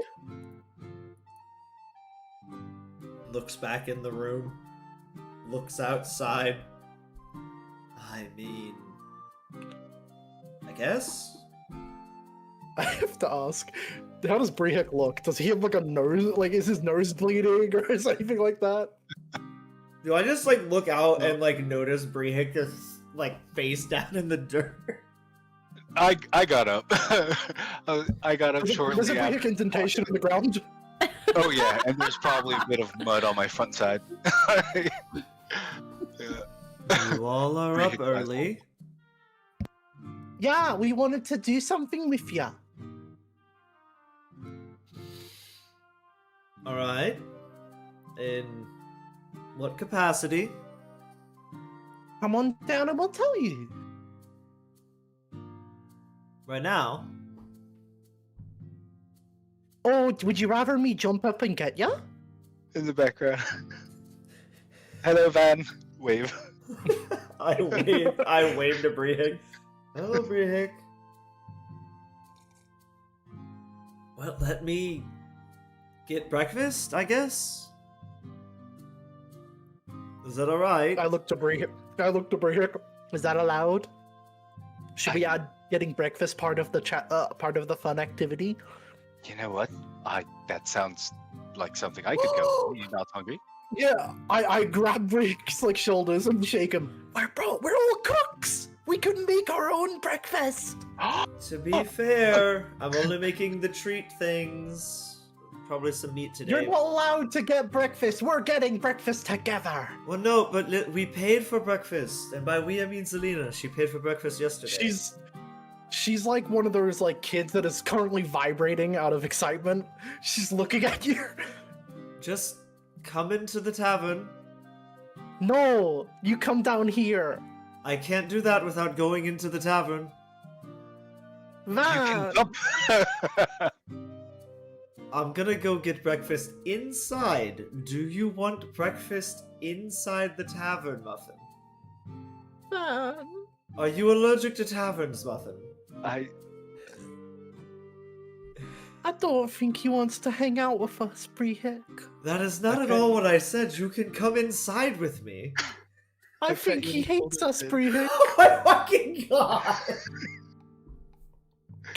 Someone clip Finn, that. I think he. Someone clip that. Finn, I think he's trying to get us to go in.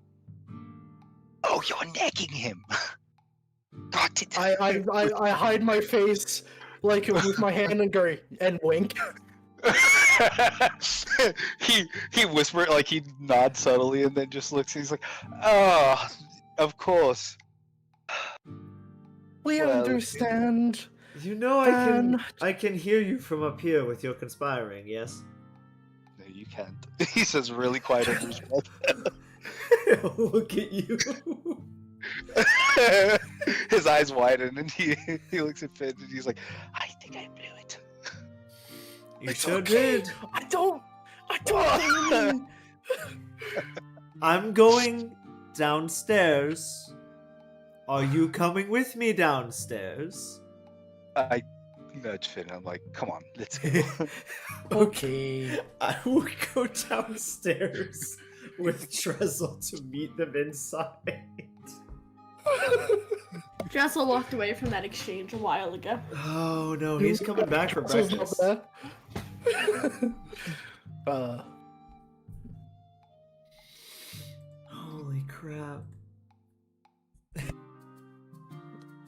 But Tess and Selena, what are you doing this fine morning? Well, I wake up early because of my lovely trance. Yeah, I wonder how does Tess wake up? Selena wouldn't be there when she wakes up, so Aw. I guess. Depending on when Tess wakes up, she'll Oh. probably wake up. Anna, you're super quiet, bro. Dang, hold on, is that better? Yeah. Yep, you're all good. Alright. Silly Mike. But yeah, depending on like when Tess would wake up and would probably head down to grab something to eat whenever she does. I don't know at what time that would be if y'all are waking up this early, if she would be up yet, but I don't know if this is true, but I do like to imagine Tess is like Anna in Frozen, like the hair sticking to her mouth and well, maybe. That's funny. do you use Lambert as like a pillow? No, she does not use Lambert as a pillow. Why not? Because Lambert Body is literally pillow. rocks. You are literally rocks. Yes, Lambert is a body pillow. Lambert is a body pillow. We don't gotta leave Lambert alone. Mo, I have a request for merch. oh yeah. Oh no, Can we get body pillows for everyone? I that can is see not I what can we do. need. I will see what I can do. Oh, I don't know. I mean, depending on how loud y'all are, I don't know if Tess would hear you guys You had someone jump up and down outside. yelling I out don't know the if that's goddamn loud. window. Yeah. She just hears this and pokes her head out her window. She's like, "Do you know how early it is?" Oh, hi there. We're gonna go get breakfast. See you in a sec. Runs inside.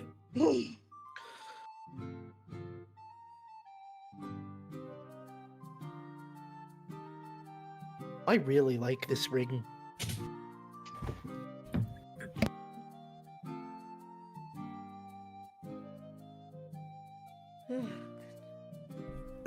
Emily.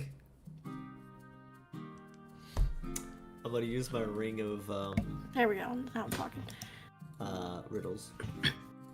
I said you go in, you sit down, you would sit down at this lovely tavern for a meal.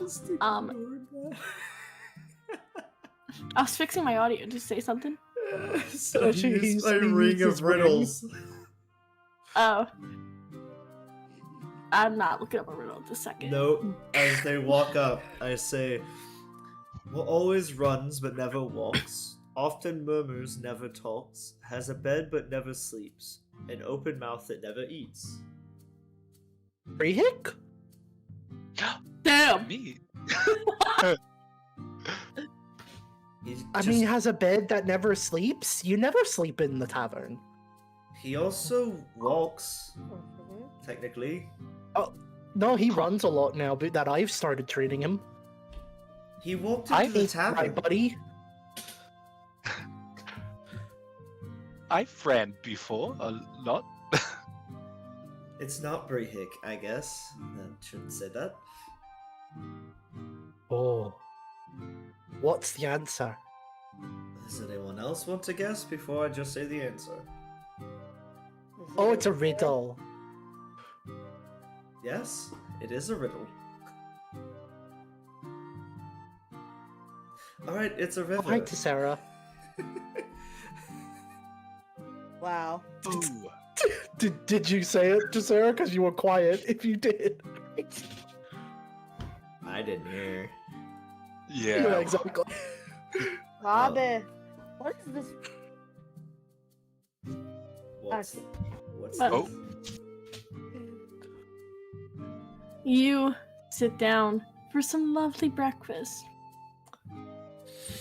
As Yeah, no. this, you see a male elf at the bar who offers you a menu of the specials. There's two other elves and humans also in this tavern, seeming to enjoy a nice breakfast. And you get a little menu, and you're free to eat and start your day off. Actually, let me. Rock Queen. Yes. Where's Captain? I noticed she didn't come down with you. She's sleeping in.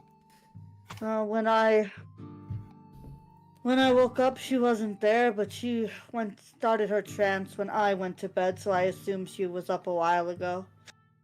Oh.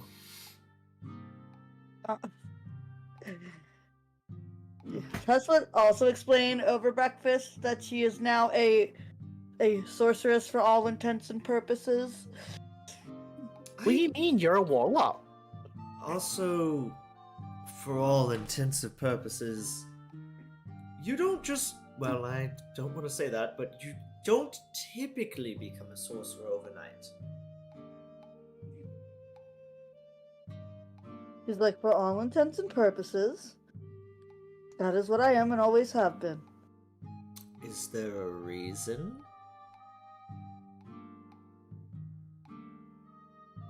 She would just kind of give you a look, like, Are you not allowed to say the reason anymore, Miss? Rock Queen, are you making us lie for you? She is. listen. This is that dagger all over again. It's like, it's just, it's a slight embellishment. No, Aren't that's you also making us lie about you being like royalty or something? also embellishment means you are adding something to something to make it better or prettier or whatever. You're just lying.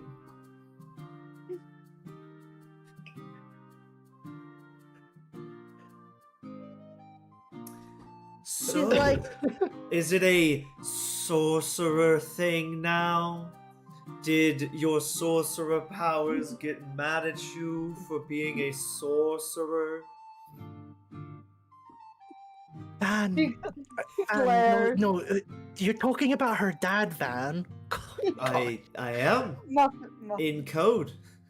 Mm-hmm. Oh, gotcha. Right. Do the head like point at my brain like I gotcha. He's Oh like, dear.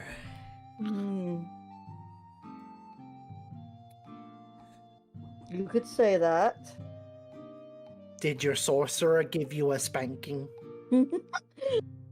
Did your sorcerer threaten you with endless torment upon you or those you care about, given that, they're your sorcerer daddy? Did your sorcerer tell them they were gonna take your toys away? Are you gonna lose your magic stones from your sorcerer daddy? Having fun. I don't know. Wait, I I'm got one actually more. wondering I got if we. one more. Well, yeah, go ahead. Did your sorcerer say he's gonna take Lambert away? Ooh. And to answer your question, I don't know if I'm having fun because I don't know if this is something I should worry about. Because if you're not allowed to tell us anything, then I'm assuming it's problematic, and we may or may not need to talk about it. And by talk about it, I mean not talk about it until it's so obviously, painfully a problem that it then explodes. He's like, well, you already know, which, no, he wasn't happy about. Well, did he... Hold on a Mhm. second. I may not be a wizard, but if I see you casting something called Eldritch Blast, I typically assume you're a warlock. Now, I guess that's wrong of me to assume, but Oh, is that specifically for warlocks? I thought so? Ugh. I've not met many warlocks, but there are quite a few Archfey warlocks out there. Mr. Brehik, you're real smart. What do you say? Is that a warlock thing? Can anyone do that? Yeah. Could I do that? Would I know this? I don't think I've met very many warlocks, but Brehik does speak to people. Somewhat learned. I think Yeah. Emily's dead. Oh. Emily muted Or she's herself or muted. died, yeah. I'm here. Yeah. I'm just Oh, hi. watching. I'm just You're just watching vibing it with unfold. everything? I'm just watching y'all unfold. And then I'm gonna go to Zelina in a moment, yeah. Brehik asked you a Well, question. would I know that Eldritch Blast is predominantly a warlock spell?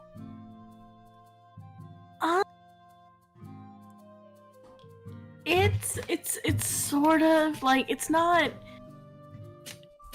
being an adventurer and knowing your backstory. Yes, I'd say you would know that. Like, I don't know if like a random common, I mean, even a commoner might be suspicious of it, but if you have any experience with like warlocks or with adventuring in general as like a hobby, probably you would know. Okay. So yeah, I'm a little bit learned, and I'd say, well, yes, that I've heard of. So what I that mean- means then is Well, she I guess can't there's- use it if she Well, wants there's to be a sorcerer. alternative ways typically that people would know these spells, but it's very far and few in between, and a lot of vigorous Does that study. mean I could learn it? Do you ever feel tingling in your fingers? He makes Well, a magic. I look at my fingers. Hold on. Technically, you could, but it would require you to make a deal with a patron for something of value, typically your soul, but who knows? It could be something else. I don't depending. want to make a deal with like. Your dad seems like a jerk. I don't want to make a deal with him. If I'm not mistaken, there's more than just them. That covers up a laugh with a cough. There's a lot of options, yes, Brehik, yeah, what you were saying. Are there nice ones? I mean, typically, those who become warlocks aren't looking to become warlocks. They typically catch the eye of something from circumstances. I mean, if you got really lucky, they might be nice. They could also lie to you. How do you talk to your dad? How do I mean, like I've said, I can talk to him through stones or reflective surfaces. Yeah, Mm. I'm gonna look for like a puddle of like ale on the ground or something, What like is you spilled doing? ale water. What? Can I do that, Emily? I guess it depends what you're doing with the ale puddle. Like, Is it reflected on enough that I see myself? no, probably not. Ale's not really. I look at a window. I mean, you can look in a I'm mirror. looking for something. I'm looking for something reflective. Yeah, you can probably find it in Ben, a what mirror. are you doing? Don't worry about it. Hello? Is anyone there? Preferably someone nice. Does anything happen? You talk to yourself in the mirror. I would. My name is Finn. Oh, I look at Van.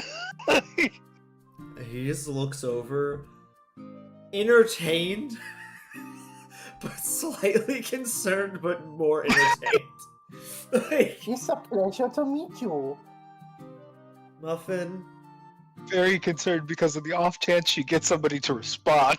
if somebody responds, we're gonna have an issue. I'm not having 3 warlocks in the party. I swear to God.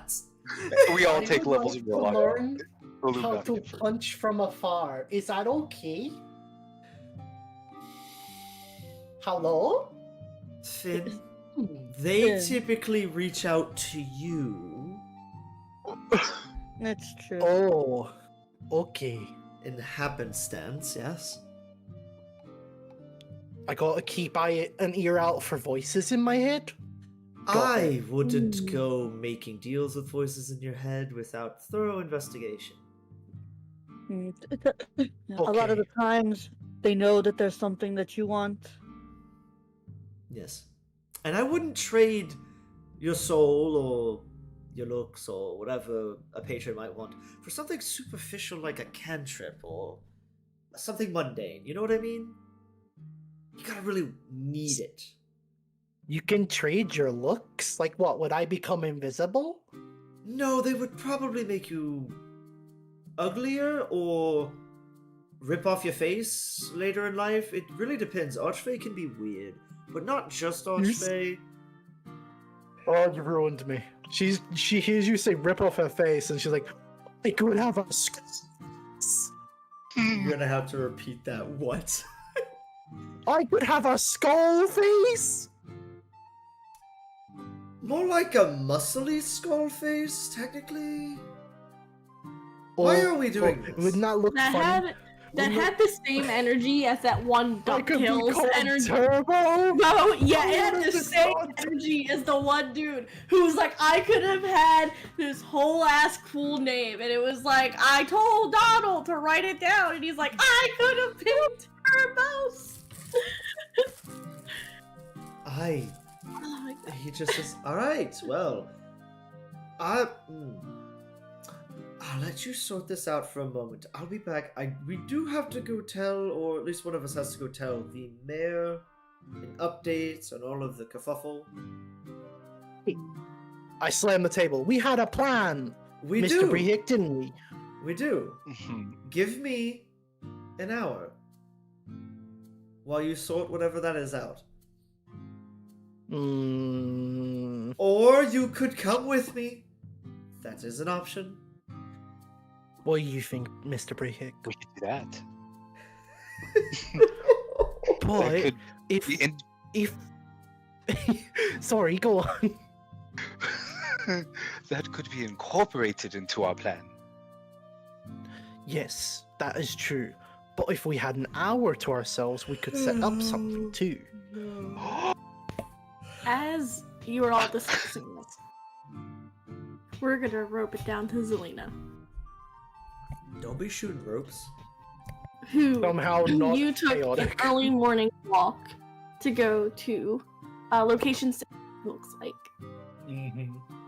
That would be the Alchemist. The Brood Aura, specifically. Yeah. You see the street outside is watched by a section of the town guard and has a town crier standing by with the latest news and gossip as he unfurls a scroll and is basically announcing the return of the children and how the town's crisis has been averted and that there'll be a public announcement from Lord Conic later today to disclose the matter, basically, to shut it. Well, that's lovely. Going into the Alchemist, you see a male halfling standing behind the counter. The building itself is made of plaster and wood with an orange shingled roof and shuttered windows. You see a number of hunting trophies line the walls and contains low ceilings and a number of, like, distillers sort of scattered about.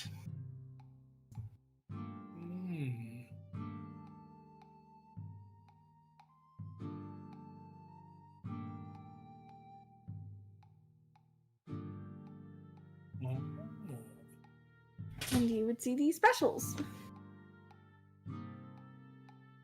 As you walk in, the halfling sort of gives you a big old grin. Oh, welcome! What can we do for you? You see, he wears very fine silks, with like a tinge of like hunting boots, maybe like a hunting like his labels look like they could have been worn on a hunt as well. So mostly fine silk with a tad of like outdoorsman to him.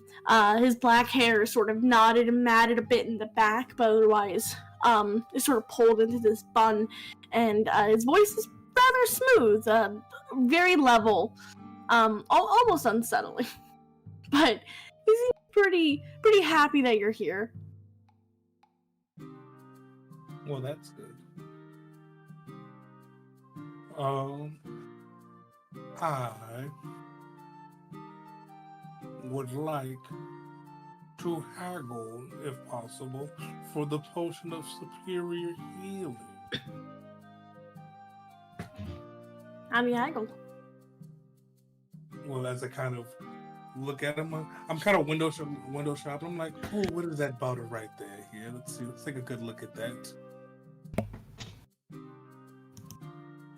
And kind of cross-noting with, because I did take proficiency back with my herbalism kit, so I can make potions.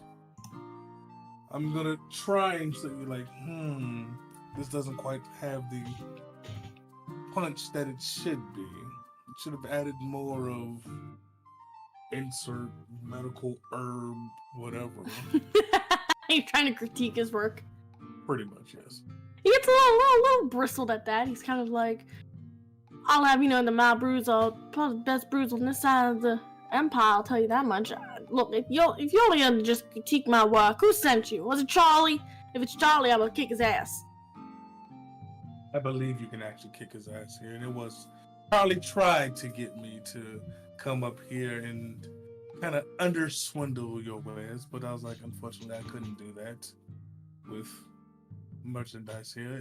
You have to be pristine. I'm gonna tell you right now, every single one of those goddamn potions you see on display are pristine, made from the highest damn qualities this side of the bayou's ever seen. Are you sure? What Damn straight, I'm sure. Half them herbs and potions came straight from the boil beds themselves. Well, I do believe you quite well, actually. What the fine gentleman you are, you wouldn't sell half-bad potions. Because there was this one place I did go to once, and the potions were half-bad. And it wasn't a very good sight here, because knowing me, if I have to come back and tell someone that this place sold bad potions, it would lower the market. I beg your pardon. Are you trying to blackmail me? Because I guarantee you all my potions are top grade quality. All of them work just as well. Try it yourself, see. Oh, so I can have it for free then? No, that ain't what I said. I said buy one, try it, tell me how you see. All of my potions are top quality, I assure you, miss. But I wasn't trying to blackmail you. I was just letting you know that this other town place sold bad potions, and unfortunately, I had to let the folks know of the adventuring type, and the business kind of went down. That's all I was saying. Why do you feel like you're like off-board? You feel like you're like one of those like evil Yelp reviewers. Yes, that's fine.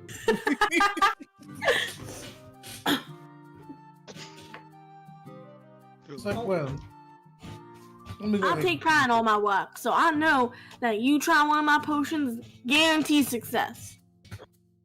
Oh, well, I'll take your word for it, guaranteed. Because when you say that, it means it better work. If not, well, I feel bad for this place. So yes, I'll take one of those potions of superior healing. And he pulls it off the shelf. Excellent choice. Been real popular. I made a few too many batches after one of my orders got sidetracked on the street by some bandits.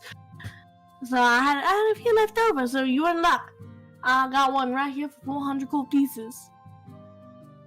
Hopefully this is worth the 400 gold pieces. And like I said, if not, I shall be back And unfortunately, the brood aura will, well, Oh, you won't regret it, miss. All my potions, top tier. and like I said, I hope so, for what we're going to encounter. You got big adventure plans then, hmm? You plan to fight something a little bit more hardy than that? Oh, yes. Yes, indeed. Might I dare ask what you might be fighting? Well, if I told you, then I would have to get a discount. Aw, that ain't right, miss. Well, You don't go get me interested and then have to say you want the goddamn discount. Well, of course, I have to.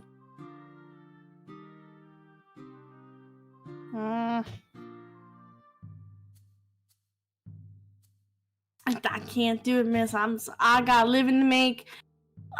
It took a lot to get all these ingredients all the way up here, especially with the roads being as bad as they've been lately. I can't risk it. Well, no, I understand. You have to make a business, but also the roads being dangerous. I mean, my group has been traveling a lot. We've been securing roads here and there.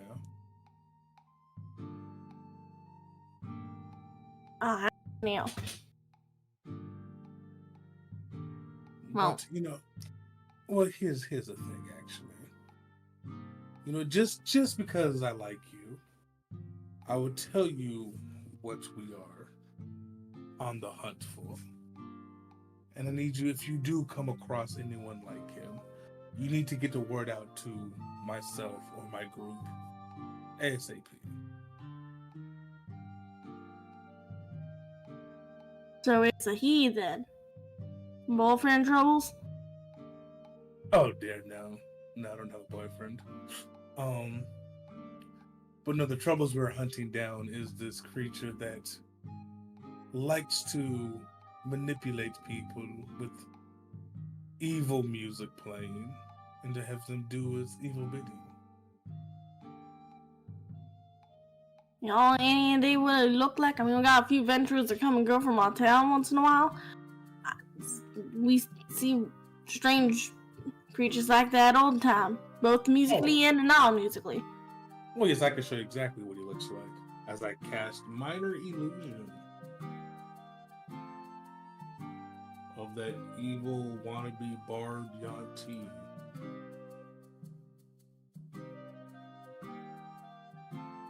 That's Minor Illusion. He looks at it a minute. Well, I'll be. That over there look like a purebred Yanti, if I do say so myself.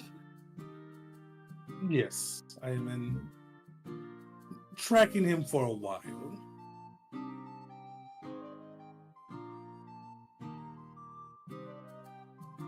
Well, I ain't know much about him in particular, but I do know that there used to be a few Yanti that used to live up by Bycrest. You don't say, actually. Yeah, that was years ago, though. They don't live up there no more. Not since Ruby God drove him out. Oh, well. That would kind of make sense why he did attack a Ruby God member. Well, thank you for this information. It's actually very helpful here. And if this potion really does work well, I'll be back here to buy more. Yeah, and if you ever help nearby, Crest, you let me know. I got a cousin up there. If you're looking for a good deal on something, I can let him know. Even though I can't really spare the goods, he's past the bandit hideout, so you should have no problem being able to get good goods from him. Wonderful. And you said there's a bandit encampment up somewhere? Yeah, up the road towards Bycrest. We've been having a few little bandit issues here and there. The Ruby Gods are gonna dispatch it soon enough, I'm sure. If not them, at least the Falcons. Oh, not the Falcons. Actually, You and me both, right? yes, I'm actually traveling with the Ruby God member right now, actually. We could take care of that problem. Oh, yeah, I mean, if you want to take care of it and open up the trade routes, that'd be mighty dandy for many of us. Mm-hmm. We found the Yeah. connecting quest. So yes, we take care of this, and then we'll come back and we'll talk business with each other here. Literally say business. I mean, it'll help if the trade routes open up, but I still ain't giving discount on my goods, unfortunately, miss. Oh, no. Not necessarily with discounts. I have other business with you, actually, that we can handle up.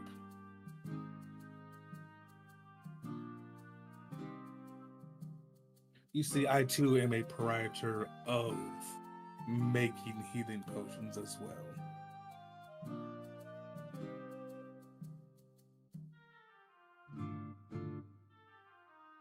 Okay. And, you know, just maybe if I have extra potions, I might be able to, you know, have some come your way so that you may sell, and I, you know, of course, get a profit off of it.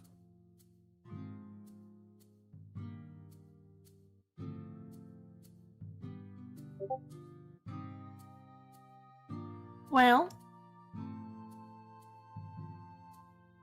And I can also spread your name for your potions as well. So the Brood Aura is the best place to pick up potions this side of the Empire. I don't know, miss. I believe you might be on to something. Of course, you know, I'm always in the market of entrepreneurs.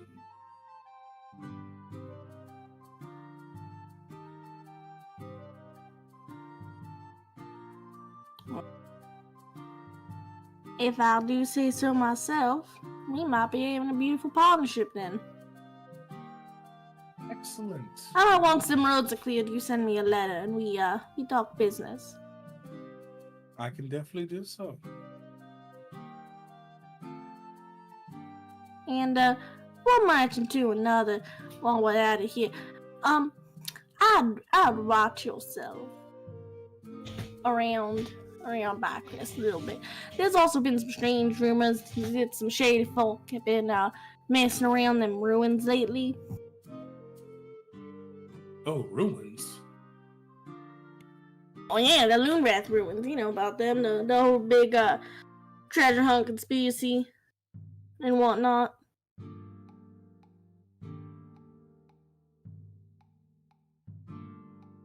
You don't say. Treasure hunting ruins. That does. Oh actually yeah, sound- the sunken ancient civilization that's supposed to have like a whole bunch of treasure that the Ruby gods keep it safe. Oh, well, I'll actually have to talk to Brown about that, actually.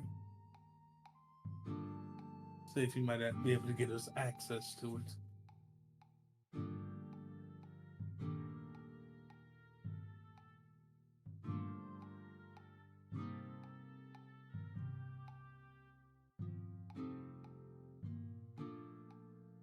Well, thank you for your service. Much appreciated. Anytime, man. Give names. No, you don't get names. You kept saying Bycrest. How do you spell Bycrest in this game? Look at the map. I can't. It's Emily has to take us to it. Well, wait till the roleplay is done and then. That's what I was doing. What do you mean?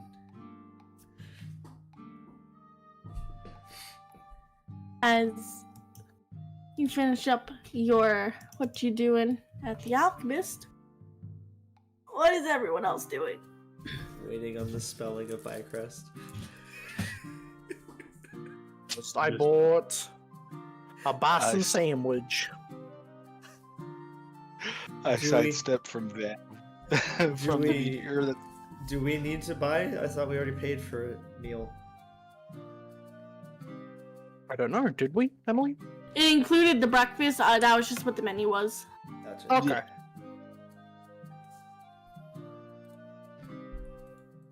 I like that bison sandwich. Sounds good. Were you saying you're about to do something, Brehik? Oh no, I just saw the menu. And, Yep. Alright. So, really sorry to do this, Rock Queen, but we have to, I looked at Brick for help.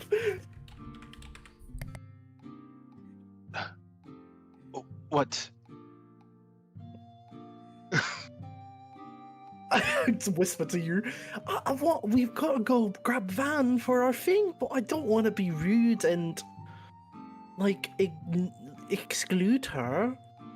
No, I mean, we could always invite her. But then it's not a one-on-one, is it? Well, fair. Yeah, you know what? We're gonna do a one-on-one with her as well. Hey, Finn. Sorry, Tess. I have to go speak to Finn about this thing. On my foot. Really important. Right. He looks like. Wait, why did I say that? He's just sitting there like, really? Van, you're gonna go do that thing at the mayor's house, right? Just watching all of this. That is correct. Yes.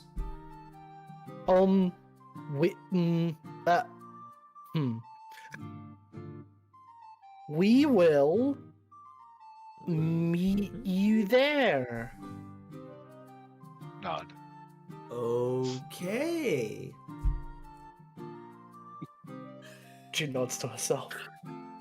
Starts walking away with Trestle, I guess. Pat you on the shoulder. You did wonderful. What are you gonna be doing, Rock Queen? I mean, Tess will just be like, I suppose me and Lambert can go collect some rocks if you guys are busy. She looks a little like panicked. She's sweating a little. Where would you be collecting those rocks? Around the town, I suppose. Why? Good. You should stay in the town. I hear the best rocks are in town. Raises an eyebrow. Actually, could I perhaps ask a favor of you? I suppose. What do you need? Well, that last fight was a bit challenging, and none of us had the opportunity to go buy some potions. So I was actually thinking maybe it might be smart if someone goes and buys some potions.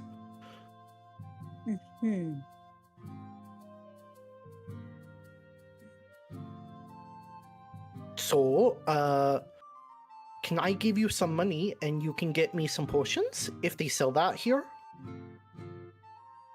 She's like, I mean, I have no problem buying potions, and you don't need to give me anything. I should have enough. Oh, I was going to buy a few, like 4.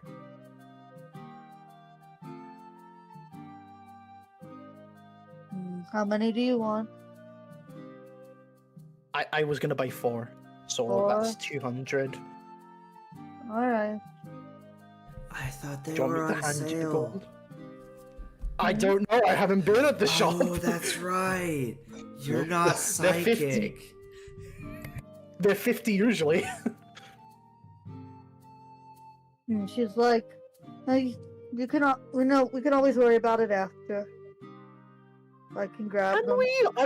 I'm always worried that we're gonna get pulled into another bad thing, and then we're potionless again. No, I'll grab the potion, but you can worry about paying me back after. Okay. What about you, Mr. Brayhick? Is there anything you can think of grabbing? I mean, no, not really. How are you both looking on food rations?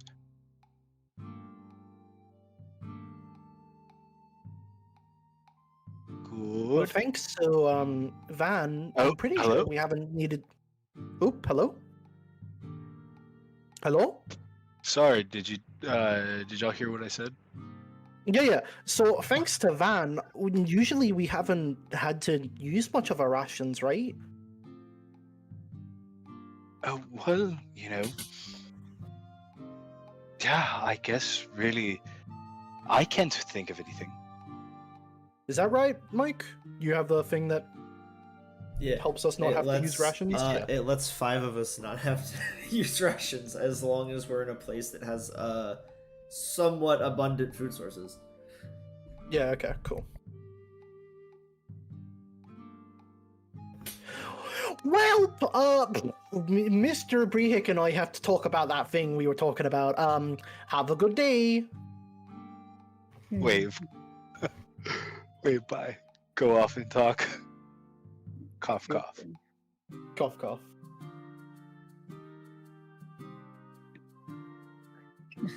And you're all splitting off.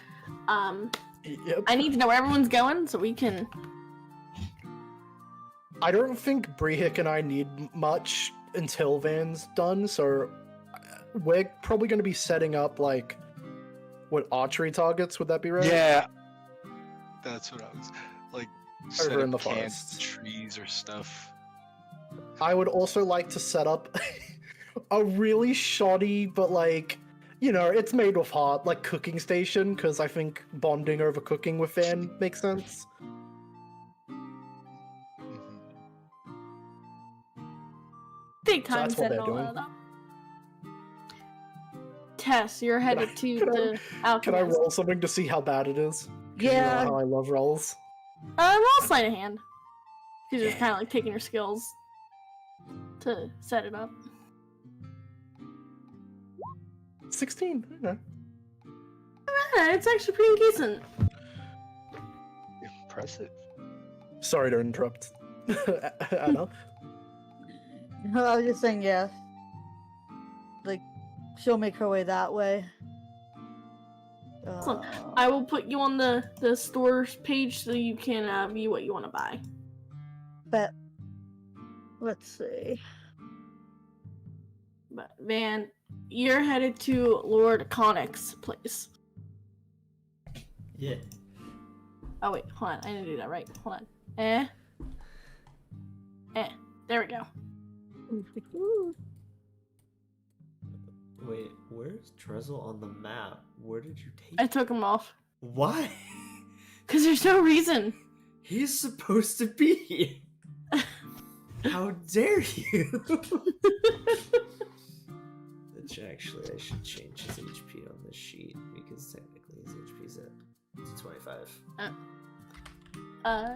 You're headed to Chronicles' place. Zelene, are you headed somewhere else?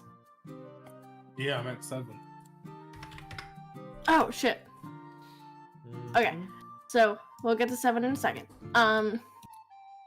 Van, you go to Lord Connick's place. You go to the manor. You would see a lot of townsfolk sort of gathered outside, and they're kind of being, I don't say held back, but like his personal, the town guard is essentially trying to keep them a little more at bay and under control, telling them to, like, you know, he will make his announcement later in the day. We will give you all of the information. And he sees you, Van, and the guard kind of looks at you, and he's like, "You get over here now! Get over here!" And like motions for you to get inside. Like, go before it gets worse. I look at Drizzle like, wow, guess I'm important now. And I'm gonna walk in. You walk in. You would see Lord Connick inside. Seeing you, he would turn, give you a smile, walk over, shake your hand. Oh, good morning. How are you feeling today? Any better than last night? A bit better. I was half expecting it to walk in and you go, "You walk in, does a 24 hit?" Oh, yeah. No, he says, better than it was. You would like to know what happened, yes? I would very much like a full recount and to get all of the details, please. And he motions for you to have a seat. He brings out like a tray of like tea and sandwiches, just out of politeness, and sits down to take your entire statement. I would, when I pick up the teacup, hold it over like Drizzle's nose to have him sniff it. Sniffs it. Alright, he nods and he'll take a sip of tea. He takes he like dips his tongue in it just so that way it's contaminated. Hey, if he gets poisoned, I get poisoned. It's fine. I would look at him. Well, we showed up. We heard there were problems. We weren't intending to deal with them as soon as we did. However, we saw a child get sad and come over here. However, what we weren't aware of is that you were about in town, while a doppelganger was pretending to be you to talk to the girl and talk to us about the situation regarding the village. On our immediate excursion out to start looking, we ran into you in the woods, realized that the one back there was not the correct one, ran back to see the child gone, and then we met up with, I think it was the second doppelganger, who gave us means to dispel something, but in reality it hurt us and trapped us inside of a, what we Fae like to call domains of delight, where a Fae Lord was attempting to become an Archfey / use the children to become followers to become a god. They were guarded by quite a few different not elementals, but Fae creatures, to which we did battle with, slew them, and brought the children out. We, however, only killed one of the doppelgangers, while we know the hag was also capable of shape-changing. We don't know where the other one went, and whether they left back to the Feywilds with the rest of the creatures or not is not known.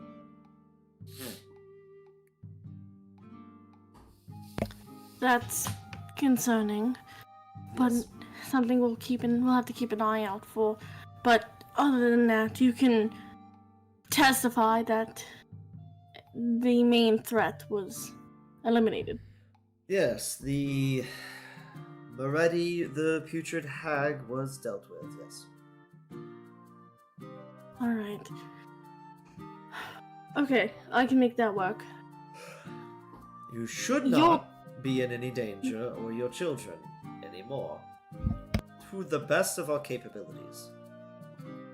And we greatly appreciate your help, especially considering I didn't really expect you to show. Not show, but I heard word from Miss Holly that you could have been some help, and I was hoping to run into you when you entered town to discuss matters with you, but it seems you had sort of fled into your own devices before I got a chance to. Right, yes, because at East Discuss. Hollow we had the issue with the giant plant thing that was making duplicates of people. Mm-hmm. Yes. Well, where would be the best place to exchange some of this coinage, as it is a lot? Any of the shops or markets could do. Or we could do it right here if you want. I have to give you payment anyway. Oh, I wasn't expecting other payment, but sure. I'm gonna change. I'm not gonna have you save our town and offer nothing in return. You know, just like a shrug, like, okay. Unless you don't want the reward. No, I would definitely take it. It makes things easier to have money. He kind of has like a half-hearted smile, like, ah, yes, adventurers. I mean, I am trying to look for a better bow, seeing as how that fight went, but that's just me. Fair enough. It can be hard with less magical equipment. That is true. Hadn't had a need to get one up until now, but times have changed, I guess. Anyways, yeah, I'll start dividing them into piles here as he just starts getting his money. Yeah, you can exchange your coinage. He will, walking over, he hands you like a silver box, like a coffer, almost. About the size of a small brick. Okay. And he will hand it to you. All thanks from Grimsby. All children are safe thanks to La Familia, and we will make sure that you are always welcome in our city. Thank you very much. I will look in to see how much is in there. You would see a total of 5,000 gold pieces. Jesus Christ. Time to split up more. Oh, that's 1,000 apiece whenever I get to you. But it It's is also just we have to split it up into platinum. Yay. I'm doing that right now. Before I leave. Nods. that's all that's in there. It's just money. That's fair. And a really pretty a silver coffer the size of a small brick, valued at 150 gold pieces. Oh, we get to keep the coffer too? Mhm. I look at him. Before anybody else comes along and wants something pretty, would you be willing to buy the coffer back? He laughs and is like, "That's not how it works. But if you don't want the coffer, I'll hold on to it." Well, if I can't sell it back to you, I might as well keep it. As soon as somebody sees it, they'll want it, so we'll pick it up. Oh, thank you very much, and good luck with that outside. We're probably going to be on our way tomorrow? Maybe? I don't know yet. You're welcome to stay and rest as long as you like. And Well, last I saw, I think your girlfriend was headed north, toward the harbor at least. But you're all welcome to, as Okay. long as there's no trouble. kind of cocks his head. Well, Braun was traveling with us. I don't know why he would leave without us, or is he maybe trying to find transportation? I'll check in as I wave and walk out with Drizzle to the docks. Yep. As Finn and Brick, you're over here doing your due. Tess, you're going to the Alchemist. So you get to the Alchemist after Zelina. Mm-hmm. But Zelina, you go to 7. That is correct. You head to the Enchanter, Split the party. Split the party. called the Sage's Observer.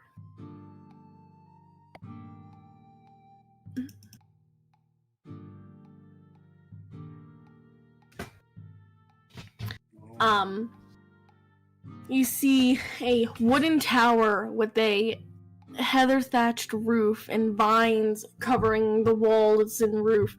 Several battered shields hang on the walls, and it contains a small bell over the door and a horned skull with a crystal ball embedded on it over the hearth. And you see a female elf who gives you a very radiant smile. And she says, "Oh, hello there. Welcome to the Observer. What can I do for you?" Oh, well, gorgeous. I'm just here browsing, seeing what this town has to offer. Oh, yes, of course.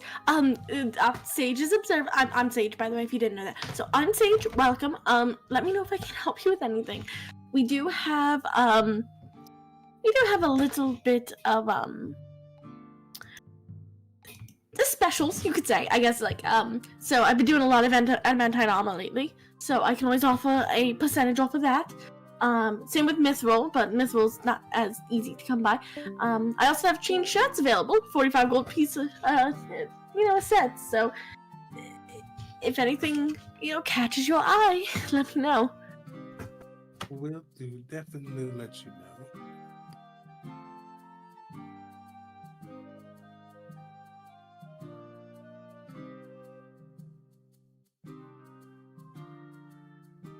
Where it is.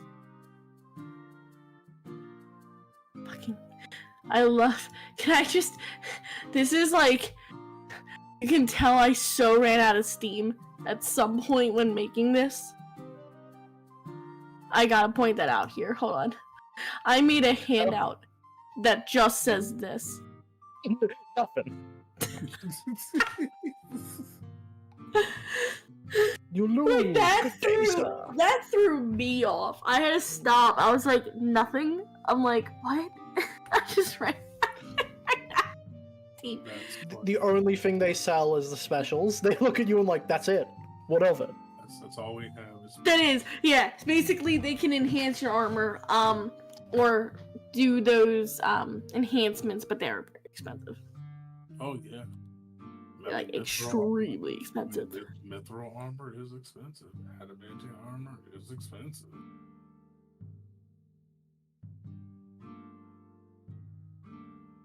But yeah, just perusing, Zelina will just take notes of what she has to offer and says, I'll be back with those who can actually wear this type of armor.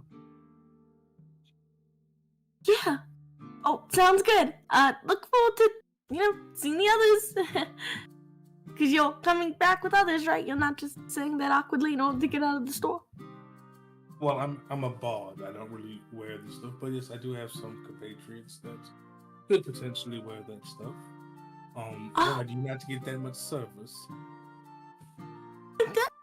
I do. 'Cause it's like, you see, I sort of, the blacksmith tends to take a lot of my work, but, it's okay. It's okay. I do custom orders, so I'm doing my best.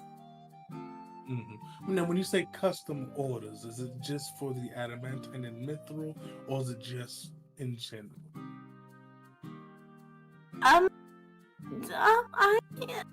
If you, it's, unfortunately, I'm a little bit limited. I see.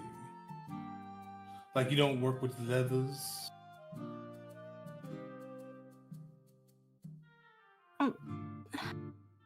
Leather I'm sort of familiar with is, a leather backpack. Because I, embroider. And she holds up just like a sad backpack with a little embroidered flower on it. Oh, no, that's so cute.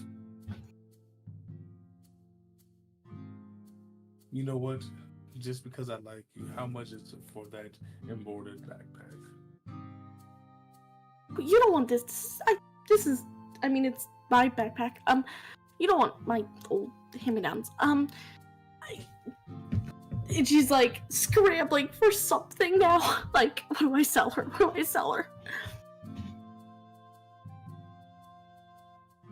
Oh, I know. If you want to leave an article of clothing here, I can embroider it for you overnight. I'll put the same pattern on it. Your underwear. Do it. No. I'm like, well, yes, I can leave something. She'll kind of take off her jacket. And be like, could you possibly put a big giant Z down the back? Portal. I don't see why not. Wonderful. I'll get right to it. Oh, right. I have to charge you. Does 5 gold sound okay? I'll give you 6. Yes, The 6. extra one is a tip. Oh, thank you very much. Oh wait, aren't I supposed to barter? There's a bartering thing to this. 5. No wait, no, that's if I'm buying. 7. No, that feels mean. Yes, thank you. I'll take 6.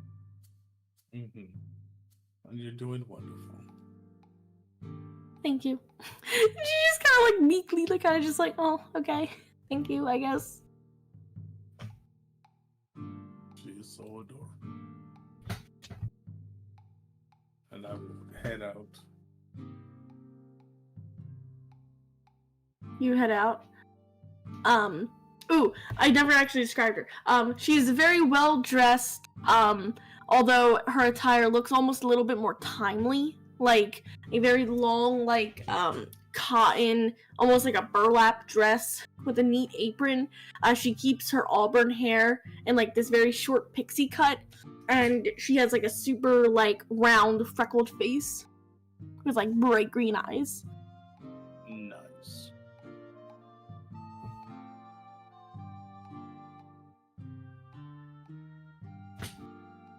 So yeah, you have that there. Tess, you go get your Yeah.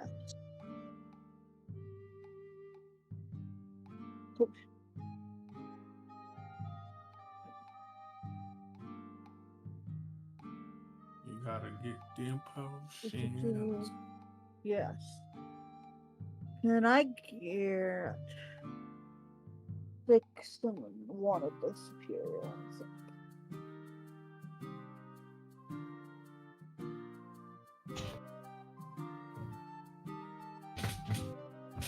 Yeah, I mean, whatever you want to buy, you can definitely, you know, if you want to message me later if you want.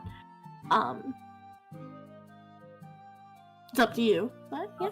I'll let you know. Sweet. Checking back in with Finn and Brehik real quick. Right, we've all set up. Then she looks at you. How are we going to go find him?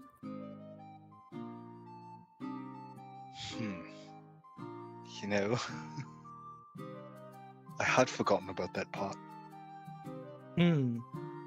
We could just go look for him at the manor. Alright, Or we'll go there. Well, it has been working when we have made noises to You're find right. Okay, we make a commotion, he'll come find us. him. Well, this does draw attention. I feel this is the best solution. Okay, got it. To town then. Yeah. Bang some pot and pans. I go, to the middle here. And just like I was doing at the inn, I'm going to jump up and down and yell out, Van! General! Hello! I have a cook or a mess kit, so I would grab some pans, clang them together. Van! Van! And that's all we're doing. Uh-huh. Do I make it to Bron and Emily? You do. Before they do this.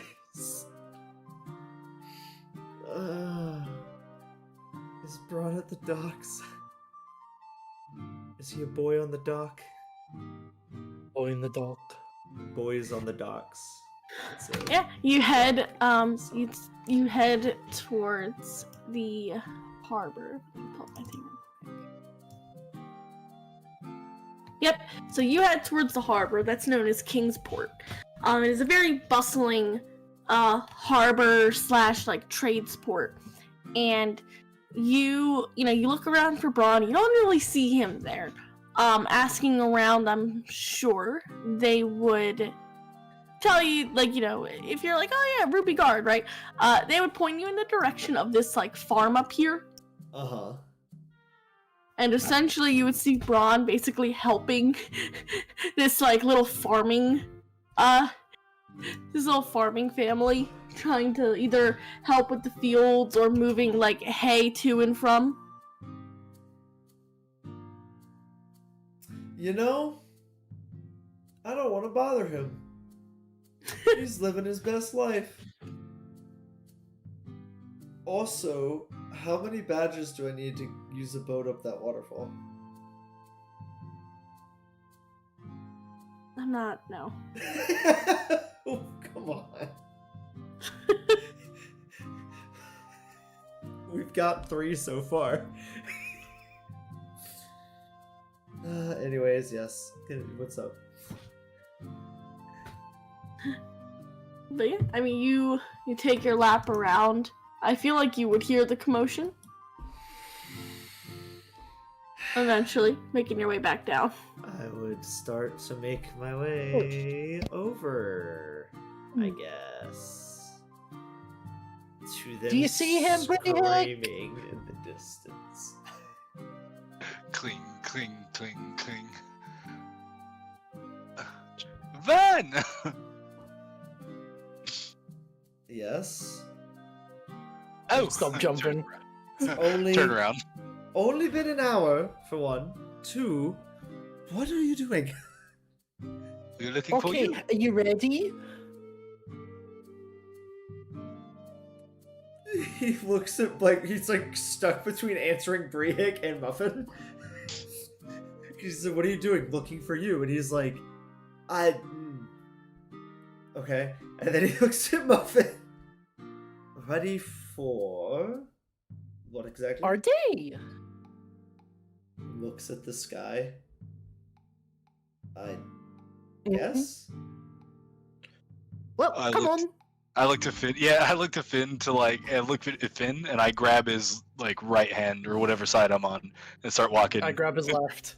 Yeah, you picked up. So my foot down. Brehik gets to touch my stone hand. Ah, yes. Don't yank it off. That's rude. I'm gonna be very careful. And also, Is it easily detachable? if I wish it to be. Well, Otherwise, also, no. also looking at Van, curious about that. I have to ask, Van. Uh-huh. Have you ever done that joke that if someone needs a hand? To be fair, probably. But Good. well, how long have I had this? He looks at his hand. It's been a while. I am happy to know that that is a thing that is in the world now. Mm-hmm. And yeah, we lead you over to the forest. Go, okay. Back to the forest. What's great is you probably like we probably didn't even notice the other like archery targets you set up last night or whatever. I mean, We I made would completely new I would ones. have taken him down, but I don't know where I put him up. I just put him up somewhere. So yeah, you see some decent targets and like 3 little cook stations. Ah, are we doing the competition again, or are we cooking something for somebody? Well, no, we're just hanging out, I guess is the term for it. I Alright. think it's time to be honest, Mr. Brehik. I look at you. Simply put, General, I felt really bad about how that goat man was talking to you. Oh, Cyrus. Mm-hmm. And I mean, from what technically- we've been hearing... Oh, sorry, go on, General. Well, I mean, technically, he's not necessarily wrong or doing anything outside of his job, I guess. Does it matter?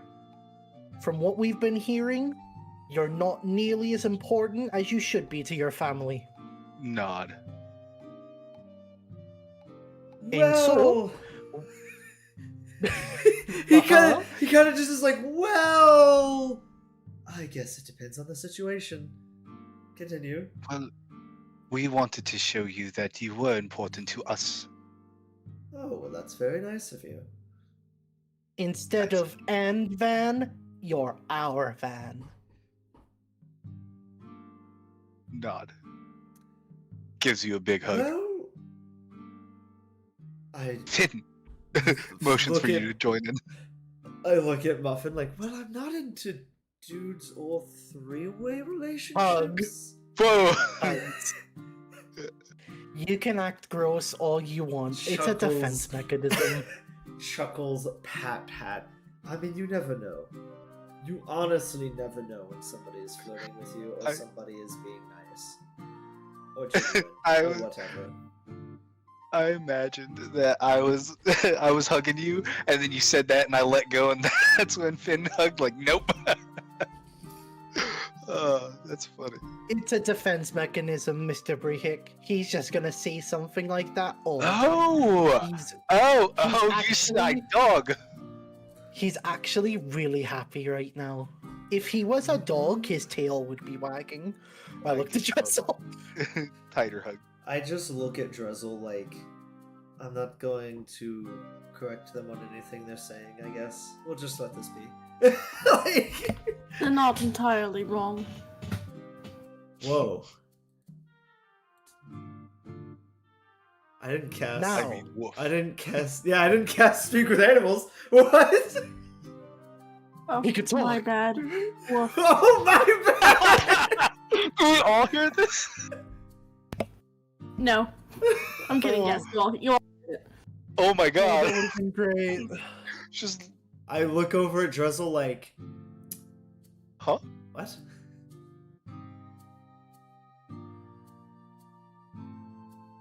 I didn't cast Speak with Animals, Drizzle.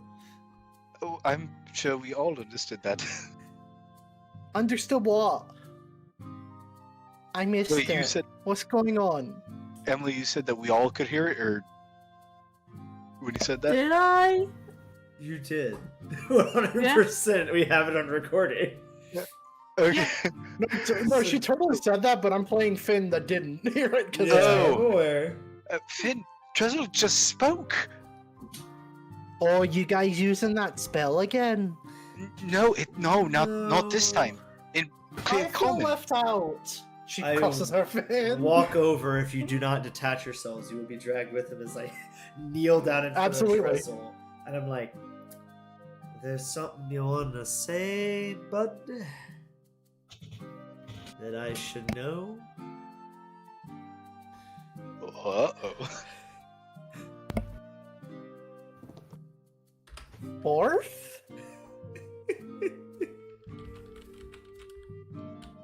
Sounded like very close to run that by me again. Pause. Yeah. He huffs in his normal doggy fashion. I look at him.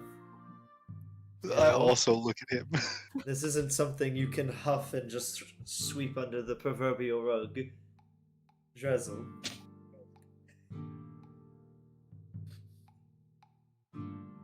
He just stares at you. I look around to see if it maybe wasn't Drizzle. Was it his voice? It sounded We're like Drizzle. wasting our time. We should be doing things, Mr. Brehik. But Finn, he's pointing at Drizzle. Yes, Mr. Dressel can join in too. No, but he just talked. Yes, I know you guys like to do that, and I can't hear him. It's real fun. I love being left out. Drizzle, are you going to make Finn sad? Are you going to have He that on just your huffs. conscience? What? Are you going to have that on your conscience, boy?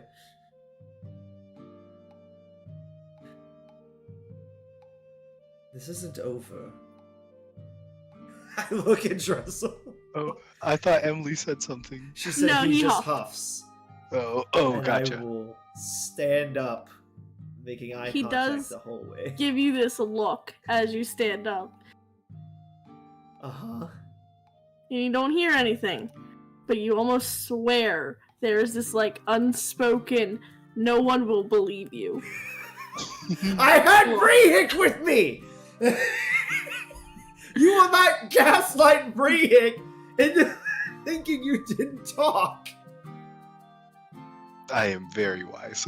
I look, as I'm walking away, just under my breath, to just like, always knew you were a fucking Feylord. He's a spy for your parents. Oh no.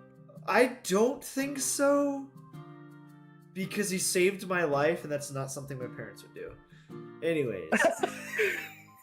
Alright, so there are a couple rules for this little outing. Right? We've lost Mer. Yep. Oh well. Okay, rule 1. No talking about work. What is considered work for us? Just jobs and stuff. We're having fun. Mm-hmm. However, I look to Brehik, if you say wanted to let us know some things about you or wanted to talk some stuff, we're here and we're down to do that. Wait, does this mean we can't talk about Brehik's want for a bakery, since that is work? We can talk about that when it's Brehik's day. Oh no, Unless... Yeah, sorry, go on. I mean, Free Higgs Day will be every day he's with you all. Smiles and looks at Van. I mean, if talking about Brie Hicks Bakery leads you to something that you want to talk about, then yes, we can talk about it. Van, what's your birthday? I set up targets as well. I look at you, and he looks at you for a long minute. I don't exactly know how birthdays translate from the Feywilds to here, but sometime in the spring, probably. What day were you born? Someday, probably in the spring. I look at him. I'm looking at him with the deepest stare. Yep. He's like... Hold on. He is 217 years old. He just counts the years. When it hits springtime, he goes up a fucking number. I crouch down with Brihik. That's it. Like a Every little Friday huddle. is your birthday. Yeah, I crouched down in front of Brihik like a little huddle. We can't just give him a present every day in spring. You wouldn't have to do that either. Wait, how'd you hear Xavier? I wasn't saying that. Gary. No, Muffin. It was what Muffin Oh, said. It's like You were saying. Oh, okay. Yeah. it's like Dressel. I can hear you. Well, wait, is it? What time of the year is it around now? Emily. It is very late summer, kind of going into autumn.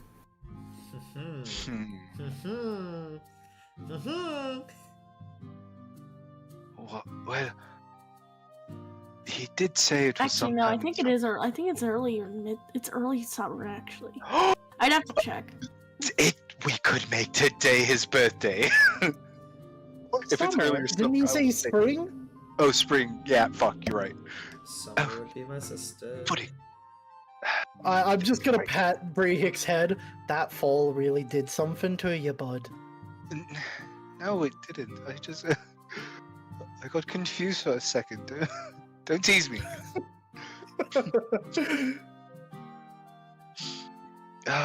Well, next year, when the flowers are the prettiest, and we're all together again, we'll designate that day as his birthday. I Sound like good? it.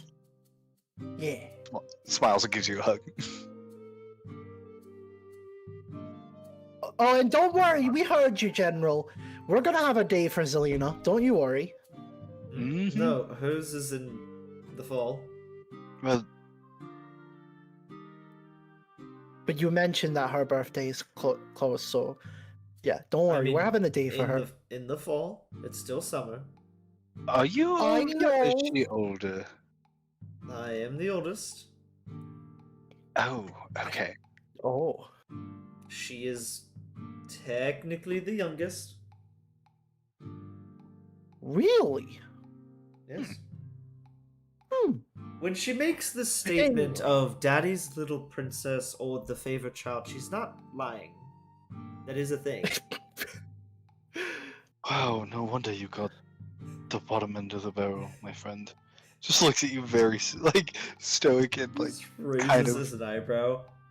I mean, I probably went to more teacher-parent conferences and birthdays for my siblings than our parents did, but I mean, it's more cake.